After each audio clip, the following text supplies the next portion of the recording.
คือจริงๆจังหวัดประจวบเนี่ยยังไม่ใช่ภาคใต้นะประจวบอยู่ในเขตตะวันตกนะฮะของประเทศไทยนะฮะถ้าภาคใต้จริงต้องชุมพรหลายๆท่านคิดว่าประจวบคือภาคใต้นะครับยังครับผมยังอยู่ภาคตะวันตกอยู่นะฮะ สักครู่ฮะสักครู่ขออนุญาตตั้งหัวข้อ แป๊บหนึ่งนะครับได้แล้ว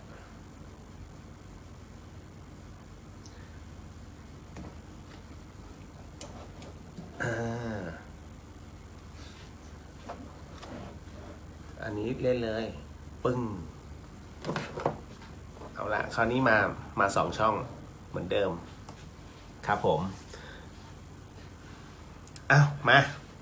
เข้าสู่โหมดสดกันฮะผมอยู่ที่จังหวัดประจวบคีรีขันธ์ฮะเพราะว่าวันนี้ทั้งวันเลยเดินทางจริงๆมาถึงกรุงเทพตั้งแต่เมื่อวานนะครับแล้วก็ไปหาคุณแม่นะฮะไปหาคุณแม่ที่บ้านล่อหลอกอยู่พักหนึ่งนะกว่าจะได้ออกมานะบอกว่าเดี๋ยวสัปดาห์หน้าเนี่ยฮะกลับไปอยู่คุณแม่ก็จนกระทั่งวันที่19เดินทางใหม่เขาก็ยิ้มไม่งั้นร้องไห้นะด้วยความเป็นอัลไซเมอร์ฮะนะฮะผมก็เข้าใจนะก็เรียกว่าท่านกลับไปเป็นเด็กเหมือนเดิมเราก็มีหน้าที่ที่ช่วยกันนะฮะไม่ใช่ผมคนเดียวก็พี่สาวช่วยกัน2 คนดูแลคุณแม่นะฮะแล้วก็ วันนี้เดินทางออกจากกรุงเทพมหานครตอนประมาณสักเที่ยงนะครับแล้วก็เดินทางมาเรื่อยๆนะจนมาสิ้นสุดที่จังหวัดประจวบถามว่าที่นี่มีอะไรดีเยอะมากนะฮะคือจริงๆต้องบอกว่าทุกจังหวัดไม่ว่าจะเป็นเพชรบุรีนะครับประจวบคีรีขันธ์แล้วไปชุมพรนะฮะสุราษฎร์ธานีนครศรีธรรมราชทั้งหมดทั้งมวลที่กล่าวมาเนี่ยดีหมดทุกจังหวัดเพียงแต่ว่าเราจะเลือกว่าแวะตรงไหนก่อนแค่นั้นฮะแล้ววันนี้ก็ได้ไปแวะที่วัดเขากะโหลกนะฮะไปแวะที่วัดเขากะโหลกซึ่งก็ได้พูดคุยธรรมะกับพระอาจารย์นะครับท่านเจ้าอาวาสโอ้มันมากสไตล์ผมคือตอนแรกเนี่ยผมก็ไม่ทราบหรอกนะว่าท่านคือใครนะฮะจนกระทั่งผมก็ไปรายงานตัวนะว่าผมชอบบรรยากาศที่วัดแล้ววัดนี้มีพลังเยอะมากนะฮะเหตุที่มีพลังเพราะว่ามีพญานาคคู่ฮะเป็นผู้ชงนาคราชนะฮะเป็นเท้าผู้ชงนาคราชนะฮะสวยงามมากแล้วได้เข้ามากราบนะฮะพระรูปนะฮะรูปเหมือนนะฮะของผมจำชื่อหลวงพ่อท่านไม่ได้นะอดีตเจ้าอาวาสแล้วจากนั้นไปที่วิหารเซียนเนี่ยเข้าไปที่วิหารเซียนแค่เหยียบขนลุกเลยแค่เหยียบเข้าไปนะเพราะที่นั่นมีรูปของท่านเท้าพญายมราชหรือพญายมคุณเข้าไปใครที่ทำชั่วไว้เยอะๆอย่าเข้าไปเพราะว่าคุณจะมีความรู้สึกว่าเสียวสันหลังท่านมีพลังสูงมากนะพอเราเข้าไปปุ๊บผมยังขนลุกเลยนะแล้วก็กราบนะก็ได้ถ่ายทั้งภาพนิ่งภาพเคลื่อนไหวนะฮะกับท่านเท้าพญายมราชเอาไว้นะเพื่อไว้เตือนสตินะครับพร้อมทั้งคาถาอะไรพร้อมเลยนะฮะหลังจากนั้นจึงไปหาท่านเจ้าอาวาสไปรายงานตัวบอกว่าเดี๋ยววันที่เท่านี้ผมจะพาคณะมานะฮะไปมาพูดคุยกันเนี่ยฮะไม่เกิน10 ประโยคมันเหมือนสัญญาเก่ามาเชื่อมฮะคุณผู้ฟังผมคุยกับท่านคุยกับผมเนี่ยเหมือนสนิทกันมากแล้วเป็นเรื่องที่น่าแปลกลีลาในการพูดของท่านเหมือนหลวงพี่ภัสกรเป๊ะเลยฮะเป๊ะเลยผมจึงมาเฉลยตอนหลังว่าผมเป็นน้องชายของหลวงพี่ภัสกรนะฮะแล้วท่านก็เลยถามอ้าวเหรอแล้วตกลงเป็นอะไรตายท่านก็ถามผมก็เลยเล่าให้ฟังว่าเป็นอย่างนี้ที่มาที่ไปของการมรณภาพของท่านนะฮะท่านก็บอกก็เสียดายนะครับแล้วอีกอย่างนึงคือแต่ของพระอาจารย์ของหลวงพ่อโสเนี่ยท่านจำพรรษาอยู่ในถ้ำ20 ปี แล้วกว่าจะลงมาสร้างวัดเนี่ยฮะนะฮะวัดเขากะโหลกเนี่ยเมื่อก่อนท่านอยู่ที่เขากะโหลกผมก็เลยถามว่าทำไมจึงเรียกเขากะโหลกหลวงพ่อเลยบอกถ้าเดินทางจากในทะเลเนี่ยเข้ามาในฝั่งเนี่ยจะเห็นเขาลูกเนี้ยที่เป็นวัดเขากะโหลกอยู่เนี่ยเป็นรูปหัวกะโหลกนั่นจึงที่มาของวัดเขากะโหลกนะฮะและที่สำคัญที่นี่เฮี้ยนมากท่านก็บอกคือท่านก็ถามว่าผมเป็นใครนะฮะผมก็เลยบอกหลวงพ่อครับผมเป็นนักจัดรายการวิทยุนะตอนแรกท่านถามว่าที่จะพามาเนี่ยได้ค่าหัวเท่าไหร่ผมว่าผมไม่ได้ค่าหัวผมไม่ใช่เป็นผู้ที่เป็นไกด์ทัวร์ที่มานั่งเก็บค่าหัว ผมแค่เป็นนักจัดรายการเพียงแต่ว่าผมมาจะพาคณะเนี่ยผมเป็นนักบรรยายที่จะต้องพาคณะมากราบครูบาอาจารย์พระสุปฏิปันโนทั้งหลายแล้วท่านก็ถามแล้ววัดเราเนี่ยที่มาเนี่ยวัดที่เท่าไหร่อ๋อวัดหลวงพ่อวัดแรกเลยครับ ท่านก็อมยิ้มก็ผมพูดตรงไปตรงมามันก็วัดแรกจริงอ่ะผมก็เลยถามเนี่ยผมออกจากกรุงเทพตี 5ผมจะมาถึงวัดหลวงพ่อกี่โมงก็น่าจะ9 โมงโอ้ยไม่ได้หรอกหลวงพ่อนะฮะผมยังวิ่งนานมากเพราะรถผมเล็กไงหลวงพ่อก็บอกโอ้ย200 กว่าโลนะ3 ชั่วโมงก็ถึงแล้วนั่นน่ะโอเคแล้วจากนั้นก็คุยธรรมะกันนะฮะท่านก็เล่าที่มาที่ไปนะฮะผมบอกว่าผมมาจัดรายการผีท่านก็ถามว่าไอ้ผีของเราเนี่ยมันคือแบบไหนเขาเล่าหรือว่าเล่าเรื่องหรือว่าเขียนเรื่องหรือว่าเป็นเรื่องของหลักธรรมผมก็เลยบอกว่ามันเป็นเรื่องที่ผู้คนไปประสบพบเจอมาแล้วผมเนี่ยมาตีเข้าหลักของ30 ภพภูมิผมก็เลยถามตรงนี้ไปนะฮะ แล้วผมก็เลยคุยกันในเรื่องภาษาธรรมฮะผมก็เลยบอกพระอาจารย์ทำไมพระพุทธเจ้าจึงห้ามไม่ให้เราพูดเรื่องวิญญาณเรื่องผีท่านก็บอกว่ามันเหมือนหวยโยม โอ้โหท่านเปรียบเทียบแบบงามมากเข้าใจง่ายท่านบอกว่ามันเหมือนหวยโยมว่าหวยมีจริงไหมมีจริงสิครับแล้วถ้าหวยมีจริงเนี่ยถูกไหมมีคนถูกฮะแล้วไอ้คนไม่ถูกล่ะเพราะคนไม่ถูกก็มันน่าจะเป็นประมาณว่าเป็นเรื่องของความฝันเหมือนกับว่าฝันว่าอยากจะได้แต่ไม่ได้ดังฝันท่านก็บอกว่าจริงๆแล้วเนี่ยมันไม่ใช่ทุกคนที่ได้เหมือนกันนะฮะในเรื่องของวิญญาณคนที่พบคนที่เจอมันแค่บางคนไม่ใช่ทุกคนจะไปเจอโอ้โหผมเก็ตเลยนะฮะเพราะฉะนั้นเนี่ยมันก็เหมือนกับตรงนี้ที่ท่านก็ยกอันนี้แค่น้ำจิ้มนะที่ท่านยกตัวอย่างมาจริงๆเนี่ยท่านฝากพระมาแจกด้วยแต่ว่าผมบอกเดี๋ยวขอเก็บไว้ก่อนฮะหลวงพ่อแต่แจกแน่นอน นะฮะที่นี่พอขึ้นไปบนถ้ำมันจะมีถ้ำภาวนาที่ท่านใช้ในการนั่งวิปัสสนานะฮะเข้าไปตกใจมากคือถ้าคุณมาที่เขากะโหลกถ้าคุณมาใครที่อยู่ใกล้จังหวัดประจวบคีรีขันธ์มีโอกาสไปที่ปากแม่น้ำปราณบุรีนะฮะไปวัดเขากะโหลกผมเห็นคนนักท่องเที่ยวผ่านไปผ่านมาแต่ไม่มีใครแวะผมว่าพลาดมากนะฮะคือเขาไม่รู้นะฮะแล้วที่นี่พอขึ้นไปบนถ้ำพอเข้าไปในถ้ำโอ้คุณพระช่วยสิ่งที่เรารับรู้จริงๆนะฮะมันเป็นเรื่องของผนังถ้ำที่เต็มไปด้วยเคยได้ยินใช่ไหมว่าเขา300 ยอดมีพระธาตุในหินคือหินพระธาตุที่เนี่ยฮะมีทั้งพระศิวลี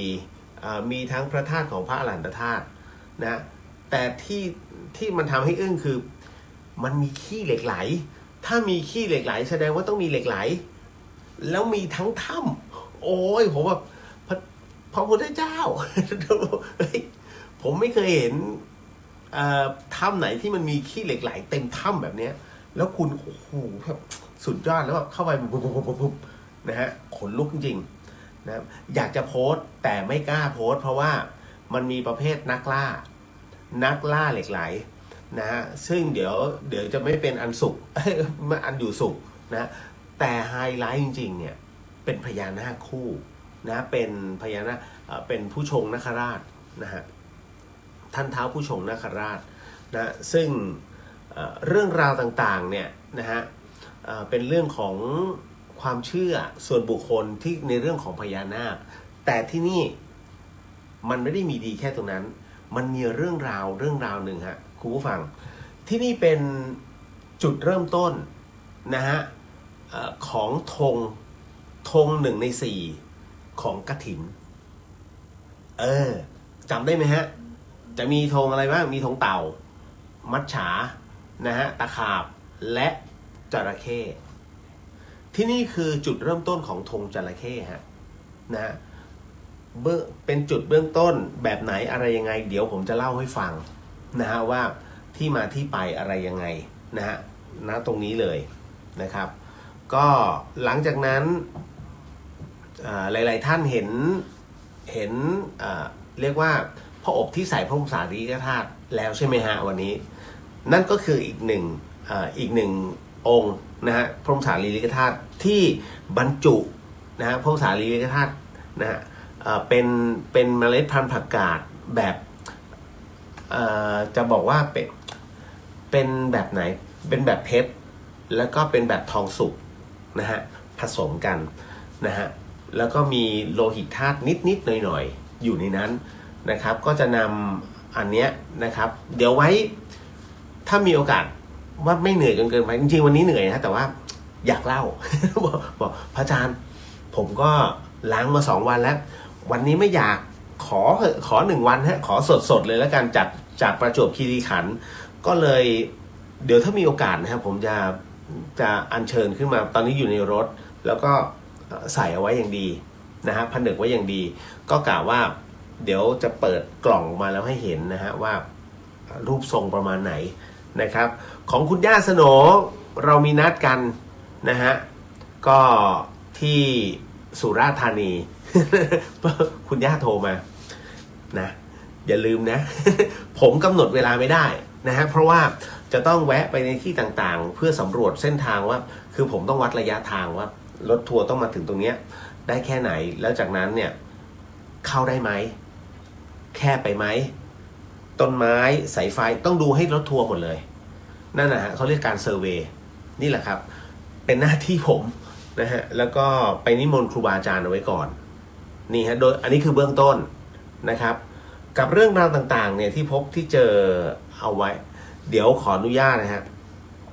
ขอนำสมาทานศีลก่อนเนาะนะฮะแล้วก็จากนั้นจะเล่าในเรื่องที่ไปออกหน่วยพอสวให้คุณผู้ฟังได้ฟังกันรวมไปถึงอีกอันนึงก็คือผมยังไม่ได้เขียนลงไปเป็นรีวิวของในเพจดีเจเรียวเดอะเฮียนกับโพลมร้อนแต่ว่าจะแท็กกันนะฮะเขียนเรื่องเนี้ยเขียนเรื่องเป็นเจ้าที่เลยนะนะฮะไหนๆก็ไหนๆขออนุญาตทักทายก่อนแล้วเดี๋ยวมาสมาทานศีลพร้อมกันคิดถึงทุกท่านนะฮะ คิดถึงจริงเพียงแต่ว่ามันไม่มีเวลาที่จะมาจัดให้มันลงตัวได้นะครับคืออันไหนถ้าผมมีเวลาปุ๊บผมก็จะไลฟ์แหละมันมีกำลังก็นิดนึงนะแต่ถ้ามันไม่มีกำลังเนี่ยมันจะงวบ ไม่ใช่ชีวิตนะหมายถึงว่าสุขภาพอ่ะเพราะว่าเดี๋ยวนี้ขับรถปุ๊บถ้ามันง่วงคุณเอ้ยมันอยากจะหลับจริงๆนะบางทีขับรถมาจากเชียงใหม่เข้ากรุงเทพเนี่ยยังไม่ถึงลำพูนเนี่ยผมง่วงมากๆต้องเงี้ยปั๊บตบตัวเองอ่ะตบเสร็จปุ๊บก็จอดปั๊มล้างหน้าเข้าปั๊มเยอะมากเกือบทุกอำเภออ่ะที่มันมีปั๊มอ่ะผมเข้าหมดแล้วเพื่อล้างหน้าให้กระตุ้นตลอดเวลาจนกระทั่งมันไม่ไหวผมมาไม่ไหวอยู่เกือบประมาณชัยนาทขอหลับแป๊บหนึ่งคือหลับไปประมาณสัก10 นาทีตื่นขึ้นมานี่มันชาร์จเลยโอ้โหคุณถึงกรุงเทพเลยนะเพราะว่ามันสะสมไงเราเข้าใจด้วยอายุด้วยมัน เอาการ คุณอย่าคิดว่าแข็งแรงนะ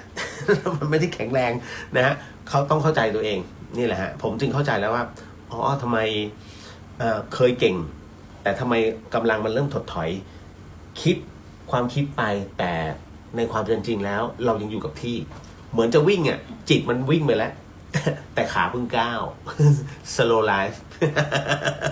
นะฮะขออนุญาตนะฮะทักทายก่อนแล้วกันนะครับพี่ขวัญตาสวัสดีค่ะคุณเรียวชาวแพนด้าแล้วก็ชาวเดอะเฮียนสาธุสวัสดีครับคุณลิลลี่สวัสดีครับพี่เรียวสวัสดีฮะนะคุณวิชัยสวัสดีครับคุณเรียววัดอะไรนะครับวัดเขากะโหลกฮะกะโหลกเลยวัดเขากะโหลกนะฮะอ๋อพูดถึงตรงนี้ก็ขอโมทนาสาธุกับวัดป่าบ้านตาดนะครับที่ได้หลวงพ่ออินทวายแห่งวัดป่านาคำน้อยแล้วก็หลวงพ่อสุธรรมนะฮะแห่งวัดป่าบ้านตาดนั้นได้นำเอาชิ้นของกะโหลกนะฮะกะโหลกขององค์หลวงตามหาบัวนั้นบรรจุเข้าไปในมหาเจดีย์นะของท่านนะที่วัดหนองแซงนะครับที่อุดรนะครับเมื่อไม่กี่วันที่ผ่านมาก็ขอโมทนาสาธุด้วยนะฮะนะครับต่อมาเดี๋ยวขออนุญาตนะฮะนิดนึงนะครับพี่มาลีสวัสดีค่ะนะครับพี่สุวรรณยาสวัสดีค่ะสวัสดีครับพี่นะฮะพี่เจี๊ยบสวัสดีจ้าน้องเรียวหายเหนื่อยแล้วสิคะไม่ฮะตายังโรยอยู่เลย นะฮะแต่ว่ายังไงก็เอาซะหน่อยหนึ่งลิตเติ้ลโฮปสวัสดีครับพี่เรียวสวัสดีจ้านะฮะคุณจันยาสวัสดีค่ะคุณเรียวสวัสดีครับผมคุณปาบอกว่าสวัสดีค่ะคุณเรียวและชาวเดอะเฮียนเป็นครั้งแรกที่ดูไลฟ์ประเทศไทยมันจะเป็นอย่างนี้ฮะคืออันนี้ในห้องพักนะฮะที่โรงแรมถ้าเปิดไปก็เป็นที่จอดรถนะฮะนอนชั้นหนึ่งฮะกระเป๋าเยอะ มันลก นะฮะแล้วก็คุณจินนชาสวัสดีค่ะคุณเรียวเจออะไรมาคะอยากฟังประจวบคือตรงรูปขวานแคบๆระหว่างทางไปได้นะฮะก็นี่ฮะคุณจันบอกว่าสวัสดีครับพี่สวัสดีครับนะฮะพี่วรันทองบอกว่าสวัสดีค่ะสวัสดีครับผมนะฮะคุณณัฐศิษย์สวัสดีครับพี่เรียวสวัสดีครับผมนะคุณปาล์มเดินทางเหนื่อยไหมคะเก่งมากๆพยายามฮะด้วยการที่ยางหลังผมระเบิดไป2 เส้นหลังจากที่กลับบึงกาฬผมไม่เคยมั่นใจรถผมอีกเลยก็คือมันจะเหลือยางหน้าอีก2 เส้นเพิ่งจะมาเปลี่ยนที่กรุงเทพเมื่อเช้าก็พอเปลี่ยนปุ๊บมั่นใจเลยอัดเต็มที่ ขับมาไม่เคยมั่นใจนะฮะพอช่างถอดยางพี่บวม บอกก็สมควรแล้ววิ่งกันเป็นพันโลผมเวลาขับรถเนี่ย รถเนี่ยไม่ค่อยได้ขับถ้าจะขับนิดหน่อยเพราะผมจะชอบปั่นจักรยานแต่ถ้าเอารถออกเมื่อไหร่มีเหตุฮะนี่คือเลียวนะฮะเพราะถ้าเอารถออกเนี่ยไม่ต่ำกว่า100 โล นะมันเป็นอย่างนั้นจริงๆนะไม่รู้เป็นอะไรนะครับคุณจินชาเห็นใจคุณแม่ขอให้ท่านสุขภาพแข็งแรงที่สุดนะคะก็พยายามแย่เขาอยู่พอเขายิ้มปุ๊บก็มันจะมีโบอยู่นิดนึงประมาณเขาเหมือนฟ้องว่าใส่ให้หน่อยนะฮะแต่พี่สาวไม่ต้องคุณกบนะฮะกบบอกสวัสดีครับสวัสดีครับกบนะฮะคุณสจีสวัสดีครับคุณเรียวสวัสดีครับผมนะฮะคุณย่าสโนสวัสดีค่ะคุณเรียวสวัสดีครับคุณย่านะฮะก็คุณย่าบอกเดี๋ยวเช้าวันอีกวันหนึ่งนะฮะวันพรุ่งนี้ไม่เกี่ยววันมะรืนวันมะรืนเนี้ยนะฮะคุณย่าบอกตอนเช้านะฮะคุณย่าจะพาไปทานข้าวโอเค เพราะท้ายสุดผมก็ต้องเพ่นเข้านครไงนะฮะกลัวเดี๋ยวจะไม่เจอไม่ถึงนครด้วยนะผมจะอยู่แค่ช่วงหนึ่งของนครแล้วก็ไปนอนทุ่งสงนะฮะคุณเบนสวัสดีค่ะสวัสดีครับอ้วนสวัสดีครับพี่สวัสดีครับผมนะฮะอ้วนก็เข้ามาทักนะจ๊ะป้าแก้วสวัสดีครับสวัสดีครับคุณเรียวสวัสดีครับผมนะฮะ แล้วก็มาถึงคุณจีคำว่าสัญญาเก่าจะรู้สึกได้ตั้งแต่ครั้งแรกใช่ไหมคะแล้วต้องรู้สึกทั้งสองฝ่ายใช่ไหมคะถ้ารู้สึกฝ่ายเดียวเรียกว่าสัญญาเก่าไหมคะเรียกฮะสัญญาเก่าเนี่ย มันเป็นลักษณะของสัญญาคือความจำได้หมายรู้ความจำได้หมายรู้ไม่จำเป็นจะต้องเป็นทั้งสองฝ่ายเราสามารถจำได้เมื่อกลับมาถึงในชาตินี้เสร็จปุ๊บเนี่ยจำได้ไหมฮะเรื่องของการระลึกชาติเด็กคนหนึ่งซึ่งอดีตชาติเคยเป็นครูและถูกยิงตายนะฮะแล้วจากนั้นพอมาเกิดเสร็จปุ๊บนะฮะกลับไปบ้านเก่าไปบอกคนเก่าๆทั้งเมียตัวเองเมียเก่าตัวเองทั้งลูกตัวเองไม่มีใครเชื่อฮะจนกระทั่งไปพิสูจน์ว่าสิ่งของที่เขาเก็บไว้เนี่ยยังอยู่เลยหลังตู้นี่นู่นนั่นเขาจึงเชื่อว่าเด็กคนนี้คือสามีเก่าที่มาเกิดเห็นไหมนะฮะทั้งที่พยายามจะพูดนะเพราะสัญญาเก่ามันยังอยู่อย่างผมเนี่ยคุยกับหลวงพ่อท่านมันคลิกกันตรงที่ว่าหนึ่งคำพูดของผมเนี่ยถ้าพระฟังปุ๊บจะรู้เลยว่าอ๋อคนเนี้ยพูดกับพระอยู่บ่อยๆเพราะภาษาที่ใช้อ่ะ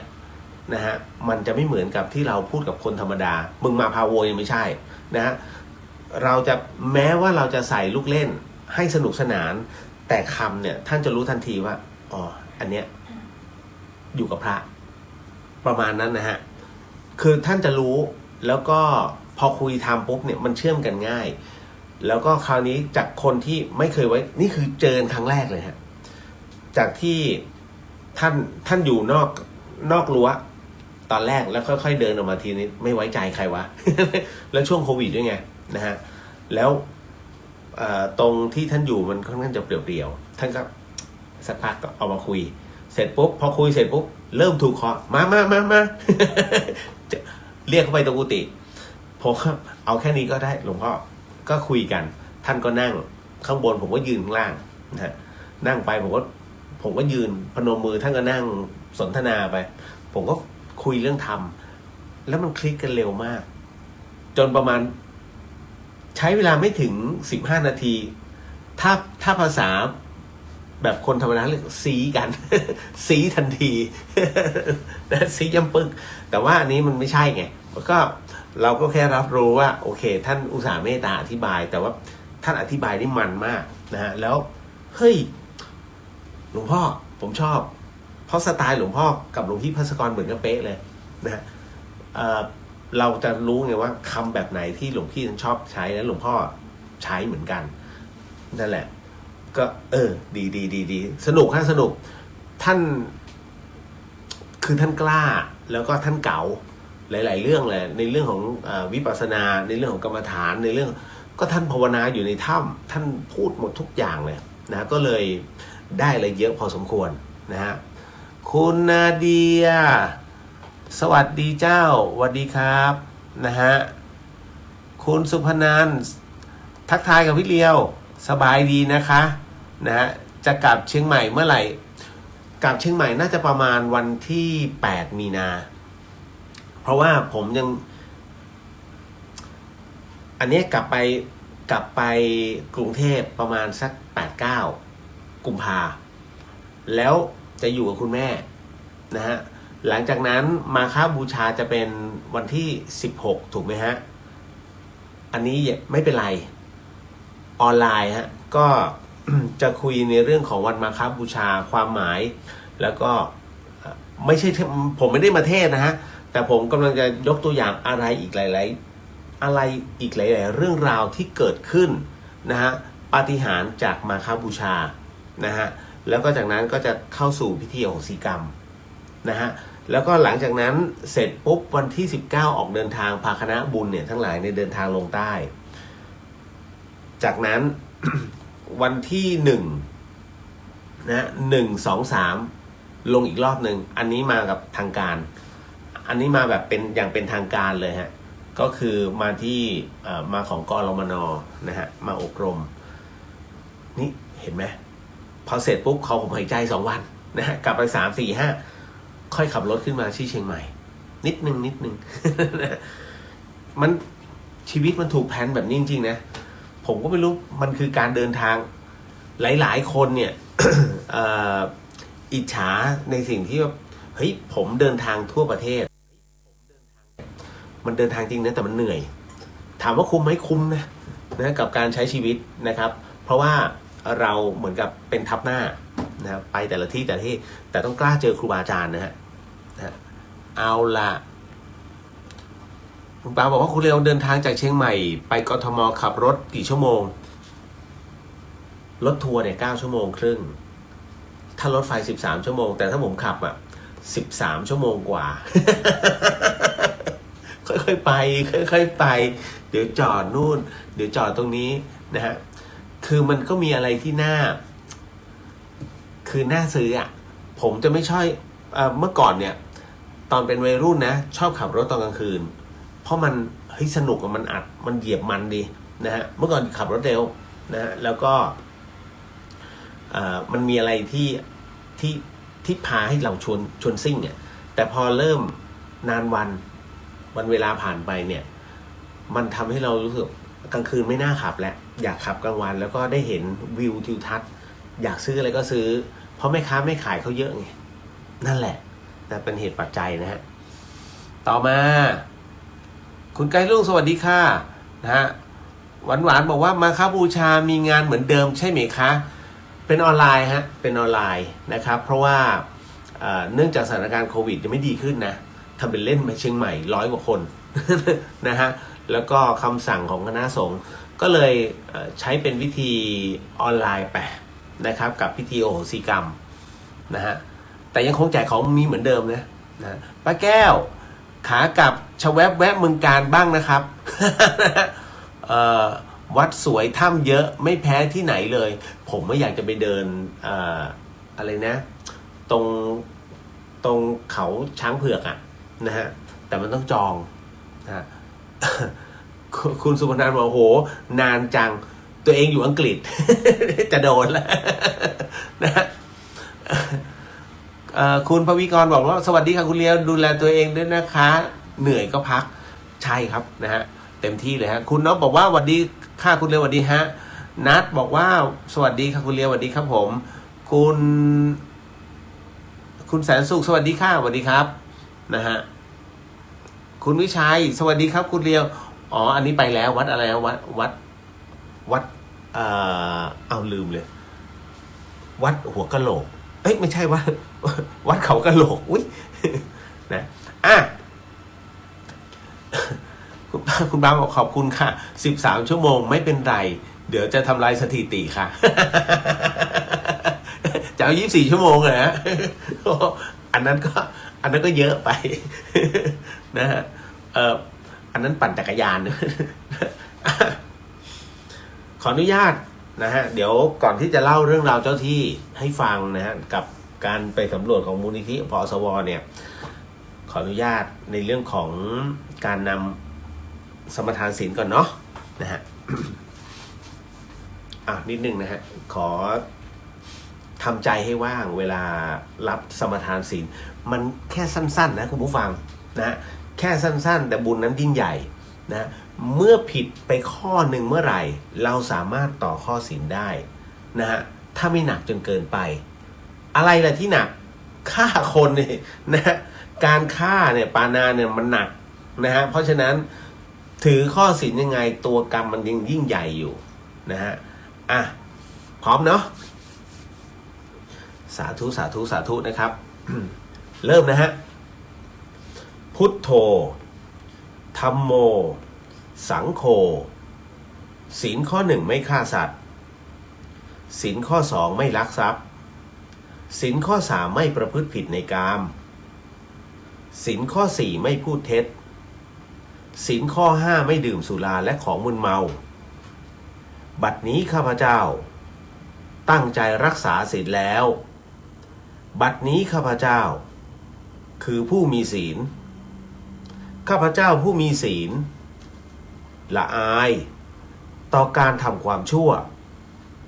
กลัวต่อผลของบาปกรรมข้าพเจ้าผู้มีศีล มีหิริโอตปะมีกายเป็นมนุษย์มีใจเป็นเทวดาเป็นมนุษย์เทโวเข้าถึงความเป็นสหายกับเหล่าเทวดาทั้งหลายณบัดนี้ข้าพเจ้าทั้งหลายขออดโทษลดกรรมที่ข้าพเจ้าประมาทพลาดพลั้งในช่วงวันนี้ลงในฉับพลันและขอให้กรรมดีที่ข้าพเจ้าหรือเหล่ากัลยาณมิตรได้ทำไว้นั้นขอจงมาแทรกส่งผลบุญนี้ให้ข้าพเจ้าได้มีความสุขและประสบผลสำเร็จตลอดไปเทินสาธุสาธุสาธุนะครับจบลงไปนะฮะกับการสมทานศีลนะหวังว่าเบิกบานขึ้นนะฮะ ก่อนที่เดี๋ยวจะไปเข้าเรื่องราวของการตอบคำถามทั้งหมดทั้งมวลเนี่ยก็วันนี้เริ่มกันเลยเรื่องหลอนเรื่องหลอนที่ให้ชวนคิดนะครับ นะครับกุ๊บกิ๊บว่าไงพี่เลียวคะการที่เอากระดูกบรรพบุรุษจากป่าช้า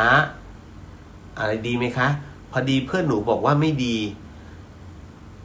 เอากระดูกมาเพื่อการอะไรนะต้องบอกก่อนนะพอดีเพื่อนหนูบอกว่าไม่ดีครอบครัวไม่เป็นสุขค่ะขอบคุณค่ะคืออย่างนี้ กระดูกก็คือกระดูกนะฮะกระดูกของบรรพบุรุษเอามาเพื่อบูชานะฮะไม่มีปัญหาคล้ายๆกับป้ายวิญญาณนะฮะก็คืออะไรก็ตามที่เราทำแล้วเป็นกุศลนะฮะจงเชื่อนะฮะในความที่เป็นกุศลนั้นจงใช้หลักกาลามสูตรคุกิฟนะฮะเพื่อการบูชาใช่ไหมฮะเพราะฉะนั้นพี่เดินถึงพระพุทธองค์ถึงให้ใช้หลักกาลามสูตรอย่าได้เชื่อในสิ่งที่บอกต่อๆกันมาอย่าได้เชื่อในเรื่องของตำราที่เขียนต่อๆกันมาอย่าได้เชื่อในคำของครูบาอาจารย์ที่บอกต่อๆกันมานะฮะหรือเรื่องราวต่างๆก็ตามถ้าหากเราไม่ได้ลองปฏิบัติซึ่งถ้าเราปฏิบัติแล้วสิ่งนั้นเนี่ยเกิดความเป็นกุศลกุศลก็คือความสุขความเจริญความยินดีพอใจนะฮะเมื่อทำแล้วมันมีกุศลจงเชื่อในสิ่งนั้นพระพุทธองค์บอกดังนั้นเนี่ยถ้าเราเอากระดูกของบรรพบุรุษมาบูชา ที่บ้านเป็นสิริมงคลเราเชื่อมั่นว่าเป็นสิริมงคลก็คือสิริมงคลเรามีความสบายใจครอบครัวเรามีความสบายใจเป็นสิริมงคลใครจะพูดอะไรช่างเช่นคำว่าพระอรหันต์ในบ้านถูกไหมฮะหลายๆคนนั้นมักจะพูดถึงในเรื่องของพระอรหันต์ในบ้านเสมอโมแต่ไปกราบพระที่บ้านเนี่ยกราบบ้างเปล่าพระอรหันต์ก็คือพ่อแม่ถูกไหมฮะถามกลับไปได้เดี๋ยวจะพาพระอรหันต์ในบ้านให้แกกราบด้วยนะฮะแล้วเราก็พาพ่อแม่ของเราไปกราบสิพระอรหันต์ฉันมาถามว่าจะกราบกันไหมล่ะกราบแต่กราบแค่เป็นสวัสดีครับคุณพ่อคุณแม่แต่ไม่ใช้คำว่ากราบใช้คำว่าสวัสดีทักทายก็พระอรหันต์ของฉันเห็นไหมคือความหมายของคำว่าพระอรหันต์ในบ้านเนี่ยหมายถึงว่าบ้านใครบ้านมันนะมิใช่อรหันต์จากการปฏิบัติแต่เป็นอรหันต์เฉพาะตนต้องเข้าใจตรงนี้นะฮะเพราะฉะนั้นเนี่ยคนที่ยอกย้อนในเรื่องของก็นี่พระอรหันต์ในบ้านทำแล้วไงแต่ที่ไปกราบเนี่ยของครูบาอาจารย์ซึ่งเป็นพระสุปฏิปันโนคือเราต้องการดูตัวอย่างเราต้องหาตัวอย่างขึ้นมาเมื่อลงภาคสนามแล้วเห็นตัวอย่างเนี่ยมันจึงเกิดกำลังใจในการปฏิบัติถูกไหมฮะนี่แหละเพราะฉะนั้นกุ๊บกิ๊บทำเลยในสิ่งที่ตัวเองคิดว่ามันคือกุศลอย่าไปฟังอะไรมากมายนะฮะเพราะว่ากระดูกของบรรพบุรุษเรานะฮะไม่ใช่ของเขาถ้าเอาของเขามาถามว่าเรามีความสุขไหมไม่กลายเป็นเรากลัวนะฮะเพราะฉะนั้นไร้สาระนะจ๊ะเรื่องนี้ เอาเลยทำเลยนะคุณปริญญาสวัสดีครับพี่เลี้ยวสวัสดีครับผมนะฮะเอาล่ะมาเข้าถึงในเรื่องของ วันนี้เป็นเรื่องที่น่าคิดแต่ว่าก็ไม่ได้ร้ายแรงจนเกินไปเป็นเรื่องจิตวิญญาณนะฮะไหนๆก็ไหนๆผมกลัวเดี๋ยวจะลืมนะคือเรื่องของเรื่องเนี่ยก็อย่างที่ทุกท่านทราบนะว่าผมก็จะเป็นหนึ่งในสมาชิกของพสวหรือว่าหน่วยแพทย์หน่วยอาสาสมัครแพทย์เคลื่อนที่หน่วยทันตกรรมเคลื่อนที่ในสมเด็จพระศรีนครินทราบรมราชชนนีนะฮะเพราะฉะนั้นเนี่ยด้วยทีมของผมได้รับมอบหมายให้ไปสำรวจณอำเภอแห่งหนึ่งในจังหวัดเชียงใหม่แล้วกันนะฮะคราวนี้ เอาง่ายๆเอางี้ไม่ปิดบังชื่อเพราะว่าอันนี้เราถือว่าเป็นธรรมทานนะฮะและเป็นวิทยาทานให้ฟังว่าคือพวกเราเนี่ยค่อนข้างจะเหนื่อยหน่วยอาสาเนี่ยค่อนข้างจะเหนื่อยนะเพราะว่ามันต้องไปสำรวจก่อนพร้อมกับครูเขาเรียกครูนิเทศคือครูในพื้นที่ที่จะรู้ว่าในพื้นที่เขตอำเภอเนี้ยที่ท่านรับผิดชอบเนี่ยมีโรงเรียนไหนบ้างนะและจำนวนประชากรมีเท่าไหร่กี่หลังคาเรือนก็ต้องไปเพราะว่าครูนิเทศและคราวนี้ที่อำเภอแม่แจ่มเนี่ยนะฮะของผมเนี่ยจะอยู่ในละแวกก็เอาการอยู่นะอำเภอแม่แจ่มแล้วจากนั้น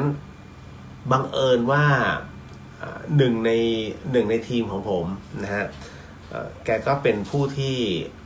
รับปากครูไว้ว่าจะเอาลวดหนามไปให้โรงเรียนเพราะว่าจะต้องล้อมเป็นอาณาเขตก็เลยเอาขึ้นรถ4x4คือไปกัน5คันนะ4x4ผู้ชายหมดเลยพอไปถึงเสร็จปุ๊บนะที่โรงเรียนห้วยสายเหลืองโอ้โหทางสุดๆคือหลายท่านบอกว่าอ๋อก็แค่ไม่เท่าไรทางเดี๋ยวที่ไปทางดีเนี่ยไม่มีปัญหาแต่บังเอิญผมเข้าทางที่มันจะต้องเลาะป่าโอ้โหสุดๆครูบอกเส้นนี้ผมก็ไม่เคยมาครั้งแรกในชีวิตโอ้โหมายังไงมาจากคำบอกเล่าของชาวบ้านนะตรงไปตลอดจับแค่ทิศทางของแสงอาทิตย์แค่นั้นเลยนะมันก็เลยทำให้เราก็ไปเคลื่อนไปเรื่อยๆพอถึงโรงเรียนห้วยสายเหลืองตอนนั้นเป็นเวลา6 โมงนะฮะ6 โมงแต่พระอาทิตย์ยังสว่างอยู่ยังมีแสงที่สว่างอยู่แสดงว่านี่คือฤดูร้อนนะครับพอถึงตรงนั้นเสร็จปุ๊บก็เอาพวกลวดหนามลงแล้วก็อีกชุดหนึ่งก็ทำกับข้าวนะฮะมันแน่นอนที่สุดเขาเรียกว่าเราต้องแบ่งหน้าที่กันทำงานนะจนกระทั่งคุณครูนิเทศเนี่ยบอกว่ามันก็เป็นช่วงค่ำนะคุณครูนิเทศบอกว่าต้องขอบอกทุกท่านนะครับว่าเราจะทำอะไรกันก็ตามเนี่ยก็ตามสบายเต็มที่แต่ที่นี่เจ้าที่แรงครับผมก็นิ่งนิดเลยเหรอ เลยเหรอแล้วมันหาที่นอนไม่ได้ไงคือทุกคนก็ถูกจับจองหมดแล้วเราก็มองเห็นเหมือนเล้าไก่อ่ะคล้ายๆเล้าไก่แต่มันเป็นเพิงอันนึงซึ่งเป็นห้องเก็บของแล้วมันมีระเบียงอยู่นิดนึงพอตัวนอนได้อ่ะแล้วเต็นท์ผมเป็นเต็นท์คนเดียวไงมันก็เลยกางพอดีก็เลยเอาวะด้านหน้าเล้าไก่เนี่ยนอนตึ้งเสร็จปุ๊บก็กางนะถัดจากปลายเท้าผมประมาณสัก3-4 ก้าวเนี่ยมันก็จะเป็นทางขึ้นเรือนของคุณครูนะฮะทุกคนรับประทานอาหารเฮฮาปาร์ตี้กันสนุกสนานจนกระทั่งเกือบเที่ยงคืนนะท่ามกลางความมืดนะฮะคุณครูก็ขอตัวไปนอนแล้วคุณครูบอกอย่าลืมนะทีนี้เจ้าที่แรงนะรีบนอนซะนะก็พี่คนหนึ่งซึ่งเป็นเจ้าของงานเลยนะฮะ พูดขึ้นมาทันทีบอกว่าดีเจถ้าเห็นยังไงก็บอกหน่อยแล้วกันครูได้ยินคำนี้ครูก็เลยบอกว่าท่านใดที่จะฝันถึงเจ้าที่เสร็จแล้วช่วยบอกผมด้วยนะครับพอดีหวยใกล้ออก โอ้โหครูนิเทศครูก็เอาเหมือนกันนะฮะแล้วจากนั้นเสร็จปุ๊บทุกคนก็คือเหมือนกับจะแยกไปนอนแต่ผมแยกมานอนในเต็นท์นะฮะก็มานั่งคือมันไม่มีสัญญาณนะมันไม่มีสัญญาณแต่ผมก็มานั่งทบทวนว่าจะเดินทางลงใต้เนี่ยมันจะต้องไปตรงไหนด้วยการที่บันทึกใช้เป็นทางกดบันทึก นะฮะว่าจังหวัดนี้แต่ยังหาข้อมูลไม่ได้เพราะมันไม่มีไม่ Wi-Fi ก็ใช้ไม่ได้คือทุกอย่างบอดสนิท นะฮะก็เลยผมมีหนังสือสมดุลผลบุญคือพลังชีวิตของหลวงพี่ไงก็เปิดอ่านสักแป๊บหนึ่งเอาละประสาทเริ่มหลอนเริ่มง่วงก็เลยขอนอนก่อนแล้วอากาศมันเย็นอากาศเย็นมากนะฮะคุณผู้ชายจะรู้นะฮะว่าถ้าอากาศเย็นเนี่ยจะปวดฉี่ โอ้โหผมก็แล้วเสียงมันก้องในหัวไงเจ้าที่แรงไว้เจ้าที่แรง ไอเราก็ไม่อยากจะออกไป นะฮะแต่มันไม่ไหวอ่ะมันไม่ไหวคือไม่ไหวไงเพราะว่ากินน้ำกันไปเยอะแล้วไม่ใช่ผมคนเดียวนะผมก็ได้ยินเสียงไอ้นี่รูดซิปเต็นท์มันจะดังเพราะมันเงียบใครรูดซิปเอาต่อให้นอนไกลๆแล้วมันตดยังได้ยินอ่ะเพราะฉะนั้นเนี่ยมันเงียบมากๆ เราก็มีใครลุกวะโอ้โหได้ยินแต่เสียงเสือผมก็โอ้ยไอ้นี่ก็เสือคำรามจังนะฮะแล้วสักพักมีไก่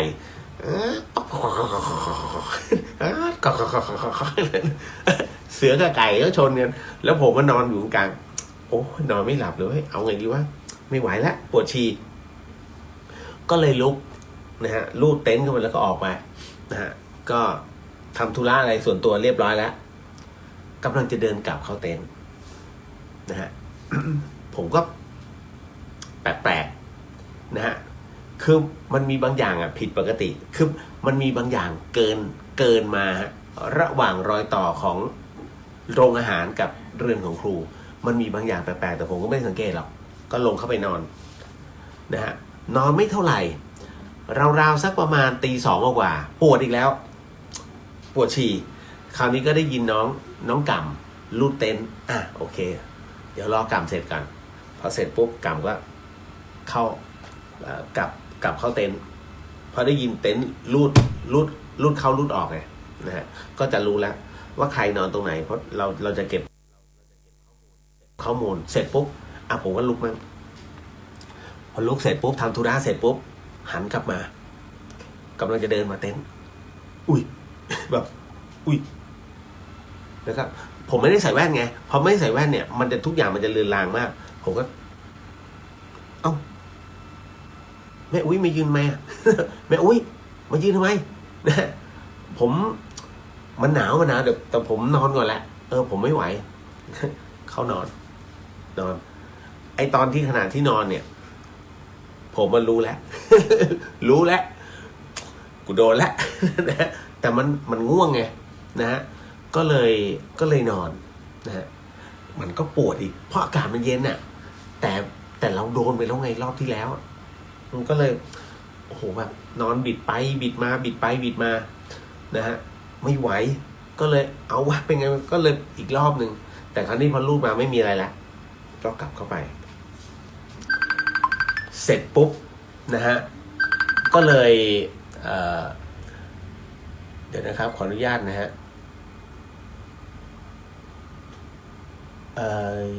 เดี๋ยวนะตึ้งคราวนี้พอถึงตรงนั้นเสร็จปุ๊บเนี่ยรุ่งเช้าล้างหน้าอะไรเสร็จปุ๊บกำลังจะทานอาหารเช้านะผมก็เลยถามครูนิเทศครูครับผมถามนิดนึงนะที่เนี่ยปากกยอใช่ไหมอ๋อใช่ปากกยอครูครับแล้วปากกยอที่เนี่ยเขาใส่ชุดขาวถูกไหมผู้หญิงนะผู้หญิงอ๋อใช่ก็ชุดงานคราวนี้เมื่อคืนน่ะผมมาเห็นแล้ว อันนี้เป็นเรื่องแบบโหเอ็กซ์คลูซีฟมากบอกครูก็อึ้งพวกพี่ๆเพื่อนๆกำลังทำกิจกันอยู่เสร็จปุ๊บทุกคนหยุดฟังผมพูดโหแล้วครูเมื่อคืนเนี่ยเอาจริงนะผมไม่รู้เลยว่าตรงนี้คือศาลเพราะว่าพอเราขนรถหนาวเสร็จปุ๊บมันมืดแล้วไงไม่รู้ว่าศาลแล้วพอรุ่งเช้าตอนที่ผมแปรงฟันผมได้เห็นว่าตรงนี้เป็นศาลนี่หว่านะฮะแล้วผมก็เลยบอกว่าอุ๊ยที่ผมเจอเนี่ยเป็นแม่อุ๊ยนะครู เป็นแม่อุ้ยแล้วก็ใส่ชุดขาวมีเขาจะใส่พวกผ้าสีแดงใช่ไหมครูบอกใช่ตัวเล็กๆนะครูใช่ตัวเล็กๆแล้วก็ที่สำคัญคือที่ผมเห็นใส่สร้อยสีเหลืองแม่นแล้ว ครูแม่นแล้วใช่เลยนั่นแหละเจ้าที่เพิ่นมากะอ๋อมายืนเฉยๆนะฮะผมก็เลยบอกก็แค่ถามว่ามายืนทำไมแม่อุ้ยแล้วผมเข้านอนเลยเพราะผมรู้แล้วว่าไม่ใช่แล้วล่ะ ชาวบ้านจะมายืนนิ่งๆอยู่ตรงข้างผนังระหว่างบ้านพักครูกับในส่วนของโรงอาหารนะไม่มีนะฮะผมก็เลยถามว่าเอ้าแล้วครูรู้ได้ยังไงที่ผมพูดว่าใช่เนี่ยฮะครูบอกอ๋อพอดีว่าท่านพระอาจารย์จากขุนแม่สต๊อปเนี่ยท่านเคยมาท่านก็บอกโอ้ที่นี่เจ้าที่แรงนะแล้วท่านก็บอกรูปร่างลักษณะมาเลยนะฮะไม่มีพระอาจารย์ที่เห็นแล้วก็แต่ตั้งแต่นั้นไม่เคยมีใครเจอแต่ก็รับรู้ไงว่าแบบนี้มีพี่เลียวนี่แหละมาอีกคนแล้ว อ๋อก็อาจารย์จะเชื่อผมมากแค่แวบเดียวแล้วผมไม่ได้ใส่แว่นนะฮะเพราะฉะนั้นเนี่ยเลยรีบกลับเข้าเต็นท์ดีกว่าแต่ในใจรู้ว่าโดนแล้วคราวนี้ผมก็เลยมีโอกาสถามกับน้องคนหนึ่งก็คือน้องกำนะน้องกำก็พี่แต่ผมไม่ได้เห็นเหมือนพี่นะผมเห็นนะผมในฝันมันเป็นประมาณเด็กหนุ่ม2-3 คนมาหาผมเป็นวัยรุ่นก็เป็นปากยอมาเลยนะฮะผมเลยบอกอ๋อของเราฝันแต่ของพี่มันตาเนื้อกำมันก็เลยไม่สามารถจะบอกอะไรได้ไปมากกว่านี้ว่ากูเจอ นะฮะก็เป็นอีกหนึ่งเรื่องราวสั้นๆนะที่เจอบนดอยแต่มันไปเอาง่ายว่ามันอาจจะเป็นภาพจำของผมนะฮะกับสาวจากสาวปากยอแล้วกันแล้วมันเป็นพอดีกับเรื่องราวคำว่าเจ้าที่มากกว่าอันนี้คิดในแง่ดีนะครับเดี๋ยวจะบอกว่าผมคือผู้วิเศษไม่ใช่นะฮะ อันนี้บอกไว้ก่อนนะหลายๆเรื่องราวที่เจออยู่นะครับแล้วมันก็จะประมาณหนึ่งนะฮะเอาละจบแล้วนะครับเดี๋ยวยังมีอีกหลายๆเรื่องนะฮะเอาเรื่องจระเข้ก่อนไหมนะฮะเดี๋ยวนะฮะคุณจินนิชาบอกคุณเลี้ยวไม่ยอมใส่แว่นเพราะเหตุนี้เองภาพจะชัดเกิน ไม่ใช่ผมเป็นคนขี้รำคาญนะฮะแล้วแว่นเวลาอากาศเย็นมันขึ้นฟ้า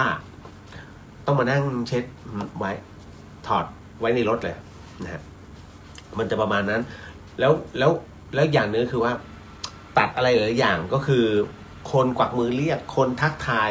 มันจะมองไม่เห็นนะบางคนก็เรียกว่าผมหยิ่งไม่ใช่ภาพมันมัวนะแต่พอมากรุงเทพไปตัดแว่นมาแล้ว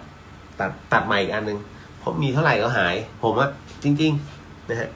เป็นคนที่ขี้ลืมมากนะน้องเบนสวัสดีค่ะนะครับมาหนึ่งเรื่องราวฮะคุณผู้ฟังไหนๆก็ไหนๆแล้วเล่าเรื่องนี้เลยดีกว่าเพราะว่าวันนี้มาถึงประจวบคีรีขันธ์นะฮะไหนๆก็ไหนๆในเมื่อมาถึงประจวบคีรีขันธ์ก็ซะหน่อยคือเรื่องราวเนี่ยผมต้องบอกก่อนเลยว่าที่เขากะโหลกที่เพิ่งจะมาเนี่ยที่เพิ่งจะจากมาเมื่อเย็นเนี่ยฮะที่นี่เป็นจุดเริ่มต้นของตำนานเล่าขานเกี่ยวกับจระเข้ธงจระเข้นั้นเป็นธงเศรษฐีนะเป็นธงแบบเรียกว่าโภคทรัพย์ดังนั้นเมื่อคุณจะเห็นนะฮะว่าตอนที่เขาเหมือนกับว่าเลิกพิธีมอบถวายผ้าพระกฐินเป็นที่เรียบร้อยแล้วนะพระท่านจะไม่เอาไว้ของพวกนี้ท่านก็จะสละทิ้งก็จะมีคนไปขอผ ผมขอธงเศรษฐีผมขอธงตะขาบหนูขอธงมัจฉาผมขอธงเต่าแต่จริงๆแล้วธงเต่าห้ามให้ธงเต่านั้นท่านจะแขวนไว้เพราะว่าเมื่อวัดเสร็จสิ้นในเรื่องของกฐินเสร็จปุ๊บเขาจะแขวนธงเต่าไว้หน้าวัดเพื่อเป็นเครื่องหมายบอกว่าวัดนี้รับกฐินเรียบร้อยแล้วจะแขวนไว้ประมาณ1เดือนจนถึงเพ็ญเดือน12ถึงจะถอนออกได้นะนี่คือสิ่งที่มันควรจะเป็นแต่ปัจจุบันไม่ใช่นะครับมาถึงเรื่องราวตรงนี้ก่อนนะว่าทำไมผมถึงต้องเลือกพาญาติธรรมเนี่ยมาที่วัดเขากะโหลกนะครับซึ่งอย่างที่ผมบอกว่าที่เนี่ยมีทั้งถ้ำมีทั้งพญานาคมีทั้งท่านท้าวพญายมราชและมีเรื่องราวต่างๆเกี่ยวกับจระเข้ดังนั้นของขลังไม่ได้บอกขายให้ท่านนะแต่ผมจะบอกว่าของขลังเนี่ยหรือว่าวัตถุมงคลที่เนี่ยจึงเป็นจระเข้นะฮะแล้วเรื่องราวเกี่ยวกับจระเข้นั้นต้องบอกมันมีที่มาที่ไปของธงจระเข้เพราะที่นี่คือแรกเริ่มของตำนานของ